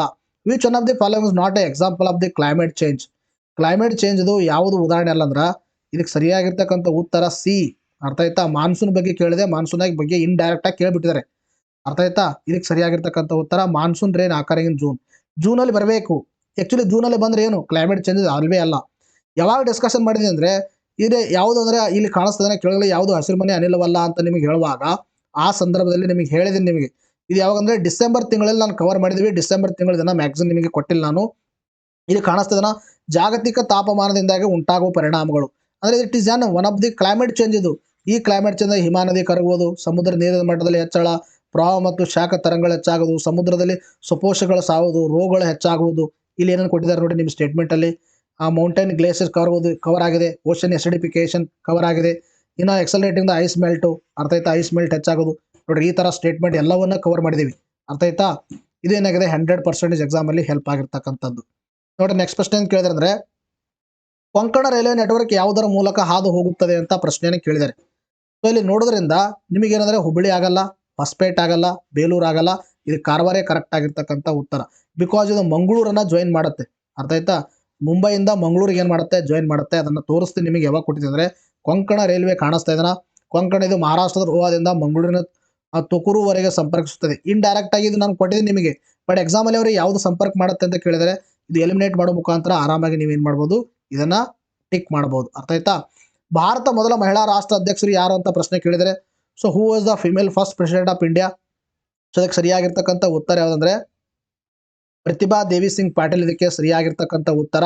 ಇದು ಯಾವಾಗ ಕವರ್ ಮಾಡಿದ್ವಿ ಅಂದರೆ, ದ್ರೌಪದಿ ಮುರ್ಮು ಅವರು ಏನು ಆಯ್ಕೆ ಆದ್ರು ನೋಡ್ರಿ ರಾಷ್ಟ್ರಪತಿಯಾಗಿ, ಅವಾಗ ನಾವು ಇದನ್ನು ಕವರ್ ಮಾಡಿದ್ದೀವಿ. ಆವಾಗ ಕೊಟ್ಟಿದ್ವಿ ಭಾರತ ಪ್ರಪ್ರಥಮ ಮಹಿಳೆಯರು ಅಂತ. ರಾಷ್ಟ್ರಪತಿ ಕಾಣಿಸ್ತಾ ಇದೆ ಭಾರತ ಪ್ರತಿಭಾ ದೇವಿ ಸಿಂಗ್ ಪಾಟೀಲ್. ಇನ್ನು ಮೊದಲ ಮಹಿಳೆಯರು ಎಲ್ಲವನ್ನ ಇಲ್ಲಿ ಕೊಟ್ಟಿದ್ದೀವಿ ನಾವು ಟೇಬುಲರ್ ಫಾರ್ಮಲ್ಲಿ. ಅರ್ಥ ಆಯ್ತಾ? ಇನ್ನು ನೆಕ್ಸ್ಟ್ ಪ್ರಶ್ನೆ ಏನು ಕೇಳಿದ್ರೆ, ಡ್ಯಾಶ್ ಒಳಗೊಂಡಿರೋ ಚುನಾವಣೆ ಸಂಬಂಧ ಸಭೆಯಿಂದ ಭಾರತ ರಾಷ್ಟ್ರಪತಿ ಆಯ್ಕೆ ಮಾಡಲಾಗುತ್ತದೆ. The president of India elected on electoral college of consist. ಯಾರ್ಯಾರು ಇರ್ತಾರ ಅಂತಕ್ಕಂಥ ಪ್ರಶ್ನೆಯನ್ನು ಕೇಳಿದ್ದಾರೆ. ಇಲ್ಲಿ ಲೋಕಸಭಾ, ರಾಜ್ಯಸಭಾ ಮತ್ತು ಸ್ಟೇಟ್ ಗವರ್ನರ್ಸು ಇದು ಹೋಯ್ತು. ಇನ್ನು ಎಲೆಕ್ಟೆಡ್ ಮೆಂಬರ್ಸ್ ಆಫ್ ರಾಜ್ಯಸಭಾ ಮತ್ತು ಸ್ಟೇಟ್ ಲೆಜಿಸ್ಲೇಟಿವ್ ಅಸೆಂಬ್ಲಿ. ಅರ್ಥ ಆಯ್ತಾ? ತದನಂತರ elected members of Lok Sabha, Rajya Sabha, state legislative assembly. ಇದಕ್ಕೆ ಸರಿಯಾಗಿರ್ತಕ್ಕಂಥ ಉತ್ತರ ಇದು ಮೂರನೇದು. ಎಲ್ಲಿ ಕವರ್ ಮಾಡಿದ್ವಿ ಅಂತಕ್ಕಂಥದ್ದು, ಜುಲೈ 18ಕ್ಕೆ ರಾಷ್ಟ್ರಪತಿ ಚುನಾವಣೆ, 2022ಕ್ಕೆ ರಾಷ್ಟ್ರಪತಿ ಚುನಾವಣೆ ಆಯ್ತು ನೋಡ್ರಿ. ಆ ಸಂದರ್ಭದಲ್ಲಿ ಇದನ್ನು ಹೇಳಿದೀವಿ ನಿಮಗೆ. ಇದರಲ್ಲಿ ಚುನಾವಣೆಯಲ್ಲಿ ಯಾರು ಭಾಗವಹಿಸ್ತಾರ ಅಂತಕ್ಕಂಥದ್ದು ಕೊಟ್ಟಿದ್ದೀವಿ ನೋಡಿ. ಇಲ್ಲಿ ಕಾಣಿಸ್ತದನ ಸಂಸತ್ತಿನ ಉಭಯ ಸದನಗಳ ಒಂದು ಚುನಾಯಿತ ಸದಸ್ಯರು. ಸಂಸತ್ತಿನ ಏನು ರಾಜ್ಯಸಭೆ, ಲೋಕಸಭೆ, ಇನ್ನು ರಾಜ್ಯ ವಿಧಾನಸಭೆಯ ಸದಸ್ಯರು ಕಾಣಿಸ್ತಾ ಇದನ್ನ. ಇಲ್ಲಿ ಚುನಾಯಿತ ಅಂತ ಕೊಟ್ಟಿದ್ದೀವಿ, ಚುನಾಯಿತರು ಮಾತ್ರ ಭಾಗವಹಿಸ್ತಾರ. ಇದನ್ನು ಕೂಡ ಎಕ್ಸಾಮಲ್ಲಿ 100% ಏನಾಗಿದೆ ಹೆಲ್ಪ್ ಆಗಿರ್ತಕ್ಕಂಥದ್ದು. ನೋಡಿ ನೆಕ್ಸ್ಟ್ ಪ್ರಶ್ನೆ ಅಂತ ಕೇಳಿದ್ರೆ ಅಂದರೆ, ರೇಷ್ಮೆ ಹುಳ ಪ್ರಧಾನವಾಗಿ ಯಾವ ಸಸ್ಯದ ಎಲೆಗಳನ್ನು ತಿನ್ನುತ್ತದೆ ಅಂತ ಪ್ರಶ್ನೆ ಕೇಳಿದರೆ, ಸೊ ಅದಕ್ಕೆ ಸರಿಯಾಗಿರ್ತಕ್ಕಂಥ ಉತ್ತರ ಅಂದರೆ ಇದಕ್ಕೆ 4ನೇ ಆಪ್ಷನ್ ಮಲ್ಬೆರಿ ಮತ್ತು ಹಿಪ್ಪೆನೆರಳು. ಸೊ ಇದು ಯಾವಾಗ ಕವರ್ ಮಾಡಿದ್ವಿ ಅಂತಕ್ಕಂಥ ತೋರಿಸ್ತಾ ಇದೆ ನೋಡಿ. ಇಲ್ಲಿ ರೇಷ್ಮೆ ಬಗ್ಗೆ ಕವರ್ ಮಾಡಿದ್ವಿ ನಿಮಗೆ. ರೇಷ್ಮೆಯನ್ನು ಬಟ್ಟು ತಯಾರಿಸಲು ಬಳಸಲಾಗುತ್ತದೆ. ನೈಸರ್ಗಿಕ ರೇಷ್ಮೆ 4 ವಿಧಗಳಾಗಿ ಹೊಂದಿದೆ. ಕಾಣಿಸ್ತಾ ಇದೆನಾ ಮಲ್ಬೆರಿ ರೇಷ್ಮೆ. ಅರ್ಥ ಇದನ್ನು ಕೂಡ ನಾವು ಕವರ್ ಮಾಡಿರ್ತಕ್ಕಂಥದ್ರಲ್ಲಿ ಬಂದಿರತಕ್ಕಂಥದ್ದು. ಇನ್ನು ಸುಮಾರು ಪ್ರಶ್ನೆಗಳು ಬಂದಿದ್ದಾವೆ. ಅರ್ಥ ಆಯ್ತಾ? ಸುಮಾರು 40ರಿಂದ 45 ಪ್ರಶ್ನೆಗಳು ಬಂದಿದ್ದಾವೆ. ನನಗೆ ಎಷ್ಟು ಸಿಕ್ಕಿದಾವೆ ಅಷ್ಟು ನಾನು ಹುಡುಕಿದ್ದೀನಿ, ನಿಮಗೆ ಮುಂದೆ ನಾನು ಪ್ರಸ್ತಾಪವನ್ನು ಮಾಡಿದ್ದೀನಿ. ಇವೆಲ್ಲ ನೆಕ್ಸ್ಟ್ ಏನು ತೋರಿಸ್ತೀನಿ ಇದನ್ನು ಕೂಡ ಬಂದಿರತಕ್ಕಂಥದ್ದು. ಅರ್ಥ ಇವುಗಳನ್ನು ನಾನು ಯಾವಾಗಂದರೆ ಪಾಕಿಸ್ತಾನ ಮತ್ತು ಭಾರತ ಇಶ್ಯೂ ಮಧ್ಯದಲ್ಲಿ ಯಾವಾಗ ಹೇಳ್ಬೇಕಾದ್ರೆ ಸುಮಾರು ಬಾರಿ ಹೇಳಿದ್ದೀನಿ. ಆಮೇಲೆ ಇದು ಚೀನಾ ಮತ್ತು ಇಂಡಿಯಾದ ಮಧ್ಯದಲ್ಲಿ ಇಶ್ಯೂ ಆದಾಗ ಸ್ಟ್ಯಾಂಡ್ ಅಪ್ ಆದಾಗ ಹೇಳಿದ್ದೀನಿ. ಆಮೇಲೆ ಇದು ಬಾಂಗ್ಲಾದೇಶ ಇದೊಂದು ಹೇಳಿರಲಿಲ್ಲ, ಬಟ್ ಡೈರೆಕ್ಟಾಗಿ ಇದನ್ನು ಟಿಕ್ ಮಾಡ್ಬೋದು ನೀವು. ಅರ್ಥ ಆಯ್ತಾ? ಇಲ್ಲಿ ತೋರಿಸ್ದಂಗೆ ಕಾಣಿಸ್ತಾ ಭಾರತ ಚೀನಾ ಗಡಿ ವಿವಾದ, ಮ್ಯಾಕ್ ಮೋನು ಎಲ್ಲವನ್ನು ಹೇಳಿದೆ ನಿಮಗೆ. ಪ್ರೂಫ್ ಬೇಕಂದ್ರೆ ಇದನ್ನು ತಗೊಳ್ಳಿ. ಇನ್ನು ನೆಕ್ಸ್ಟ್ ನೋಡಿ, ಇನ್ನಂದರೆ gross national product is term related to economy. ಇದು ಮಲ್ಟಿಪಲ್ ಟೈಮ್ ಸುಮಾರು ಒಂದು 10 ಬಾರಿ ನಾನು ಹೇಳಿರ್ಬೋದು ನಿಮಗೆ. ಅರ್ಥ ಆಯ್ತಾ? ತದನಂತರದಲ್ಲಿ ಇಲ್ಲಿ ಕಾಣಿಸ್ತಿದೆ ಬಾಡ್ಲಾ ಸೋಲಾರ್ ಪಾರ್ಕು, ಇದ್ರ ಬಗ್ಗೆನೂ ಕವರ್ ಮಾಡಿದ್ದೀವಿ. ತದನಂತರದಲ್ಲಿ ಅತ್ಯಂತ ಎತ್ತರ ಶಿಖರ ಕರ್ನಾಟಕ ಸಿಂಪಲ್ ಇತ್ತು, ಇದ್ರ ಬಗ್ಗೆ ಕವರ್ ಮಾಡಿದ್ದೀವಿ. ಇನ್ನು ಮೆಚಾಂಗ್ ಚಂಡಮಾರುತ ಇದ್ರ ಬಗ್ಗೆನೂ ಕೂಡ ಕವರ್ ಮಾಡಿದ್ದೀವಿ. ಇನ್ನು ಕ್ರಿಮಿಯಾ ಪರ್ಯಾದ್ವೀಪ, ನಿಮಗೆ ಕ್ರಿಮಿಯಾ ಪರ್ಯಾದ್ವೀಪ ಬೇಕಾದರೆ ನಾನು ನಿಮ್ಮ ಮ್ಯಾಗ್ಝಿನಲ್ಲಿ 2022ರಲ್ಲಿ ರಷ್ಯಾ ಮತ್ತು ಉಕ್ರೇನ್ ಬಿಕ್ಕಟ್ಟು ಸಂದರ್ಭದಲ್ಲಿ ಈ ಒಂದು ಉಕ್ರೇನ್ ಸಂಬಂಧಪಟ್ಟಿರ್ತಕ್ಕಂಥ ರಾಷ್ಟ್ರಗಳು ಯಾವ ಸರೌಂಡ್ ಆಗಿದ್ದಾವೆ ಅಂತಕ್ಕಂಥದ್ದನ್ನು ಹೇಳಿದ್ದೀನಿ. ಈಗ ಬ್ಲ್ಯಾಕ್ ಸಿ ಕರೆಕ್ಟ್ ಬೇಕಾದ್ರೆ ನೀವು ತೆಗೆದು ನೋಡಿ, ಅರ್ಥ ಆಯ್ತಾ? ಮ್ಯಾಗಝಿನ್ಸ್ಗಳನ್ನು ಇದನ್ನು ಕೂಡ ಕವರ್ ಮಾಡಿದ್ದೀವಿ. ಇನ್ನು ತದನಂತರದಲ್ಲಿ ಸಮೀಪ ದೃಷ್ಟಿ ದೋಷ, ದೂರ ದೃಷ್ಟಿ ದೋಷ ಇದನ್ನು ಕೂಡ ಕವರ್ ಮಾಡಿರ್ತಕ್ಕಂಥದ್ದು. ನೆಕ್ಸ್ಟ್ ತದನಂತರದಲ್ಲಿ ಇದು ಆಧಾರ ಬಗ್ಗೆ ನನ್ನ ಮಧ್ಯದಲ್ಲಿ ಏನಾಗಿತ್ತು ಅಂದರೆ ಆಧಾರ ಇಶ್ಯೂ ಆಗಿತ್ತು. ಸೊ ಆ ಸಂದರ್ಭದಲ್ಲಿ ಆಧಾರ ಬಗ್ಗೆನೂ ಕೂಡ ನಾನು ಕವರ್ ಮಾಡಿದ್ದೀನಿ. ನೀವು ನಿಮ್ಮ ಮ್ಯಾಗಝಿನ್ಸ್ಗಳನ್ನು ತೆಗೆದು ನೋಡಿ, ಅರ್ಥ ಆಯ್ತಾ? ತದನಂತರದಲ್ಲಿ ಹಣದುಬ್ಬರ ಬಗ್ಗೆ ಸುಮಾರು ಮಲ್ಟಿಪಲ್ ಟೈಮ್ಸ್ ನಾನು ಹೇಳಿದ್ದೀನಿ. ಇನ್ಫ್ಲೇಷನ್ ಅಂದ್ರೇನು, ಡಿಫ್ಲೇಷನ್ ಅಂದ್ರೆ ಏನು, ಸಗಟು ಬೆಲೆ ಸೂಚ್ಯಾಂಕ ಅಂದ್ರೆ ಏನು, ಆಮೇಲೆ ಗ್ರಾಹಕ ಬೆಲೆ ಸೂಚ್ಯಾಂಕ ಅಂದ್ರೆ ಏನು, ರೆಪೋ ದರ ಹೆಚ್ಚಾದ್ರೆ ಏನಾಗುತ್ತೆ, we are discussed multiple times. ಆಮೇಲೆ ನೆಕ್ಸ್ಟು ದ ಮರಳಿ ಮಣ್ಣಿಗೆ ಅಂತಕ್ಕಂಥದ್ದು ಈ ಬುಕ್ಕು ಬಗ್ಗೆನೂ ಕೂಡ ನಾವೇನು ಮಾಡಿದ್ವಿ, ಡಿಸ್ಕಷನ್ ಮಾಡಿದ್ವಿ. ಸುಮಾರು ಒಟ್ಟಾರಾಗಿ ನಿಮಗೆ ನೋಡೋದಾದರೆ 40ರಿಂದ 45 ಪ್ರಶ್ನೆಗಳು ಡೈರೆಕ್ಟ್ ಆಗಿ ಬಂದಿರತಕ್ಕಂಥದ್ದು. ಅಷ್ಟೊಂದು ಪ್ರಶ್ನೆಗಳು ತಮಗೇನಾಗಿದೆ, ಹೆಲ್ಪ್ ಆಗಿದೆ. ಸೊ ಈ ಥರನಾಗಿ ತಮಗೆ ಫ್ರೀ ಆಫ್ ಕಾಸ್ಟಲ್ಲಿ ಇಂಥ ವಿಡಿಯೋಸ್ಗಳನ್ನು ನಾವು ಪ್ರೊವೈಡ್ ಮಾಡ್ತಾ ಇದ್ದೀವಿ. ನಮ್ಮ ವಿಡಿಯೋಸ್ಗಳನ್ನು ನಿಮ್ಮ ಫ್ರೆಂಡ್ಸ್ಗಳಿಗೂ ಶೇರ್ ಮಾಡಿ. ತಪ್ಪದೆ ಈ ವಿಡಿಯೋನ ನೀವು ಎಲ್ಲರಿಗೂ ಶೇರ್ ಮಾಡೋದನ್ನು ಮರಿಬೇಡಿ. ಸೊ ಅದೇ ನಮಗೆ ನೀವು ದೊಡ್ಡ ಗಿಫ್ಟ್ ಕೊಟ್ಟ ಹಾಗೆ, ಅರ್ಥ ಆಯ್ತಾ? ಎಸ್, ಇದನ್ನು ಹೇಳುತ್ತಾ ಇವತ್ತಿನ ವಿಡಿಯೋನ ಮುಗಿಸೋಣ. ಮತ್ತೆ ಮುಂದಿನ ವಿಡಿಯೋದಲ್ಲಿ ಭೇಟಿಯಾಗೋಣ. ಅದು CTA ಎಕ್ಸಾಮ್ದು ಒಂದು ಅನಲೈಸಿಸ್ ಕೂಡ ಮಾಡ್ತೀವಿ, ಅರ್ಥ ಆಯ್ತಾ? ಸುಮಾರು ಜನ ಕೇಳ್ತಾ ಇದ್ರೆ ಅದನ್ನು ಕೂಡ ಅನಲೈಸು ಮಾಡ್ತೀವಿ. ಎಸ್, ಇವತ್ತಿಗೆ ವಿಡಿಯೋನ ಮುಗಿಸೋಣ. ಮತ್ತೆ ಟೇಕ್ ಕೇರ್, ಬಾಯ್.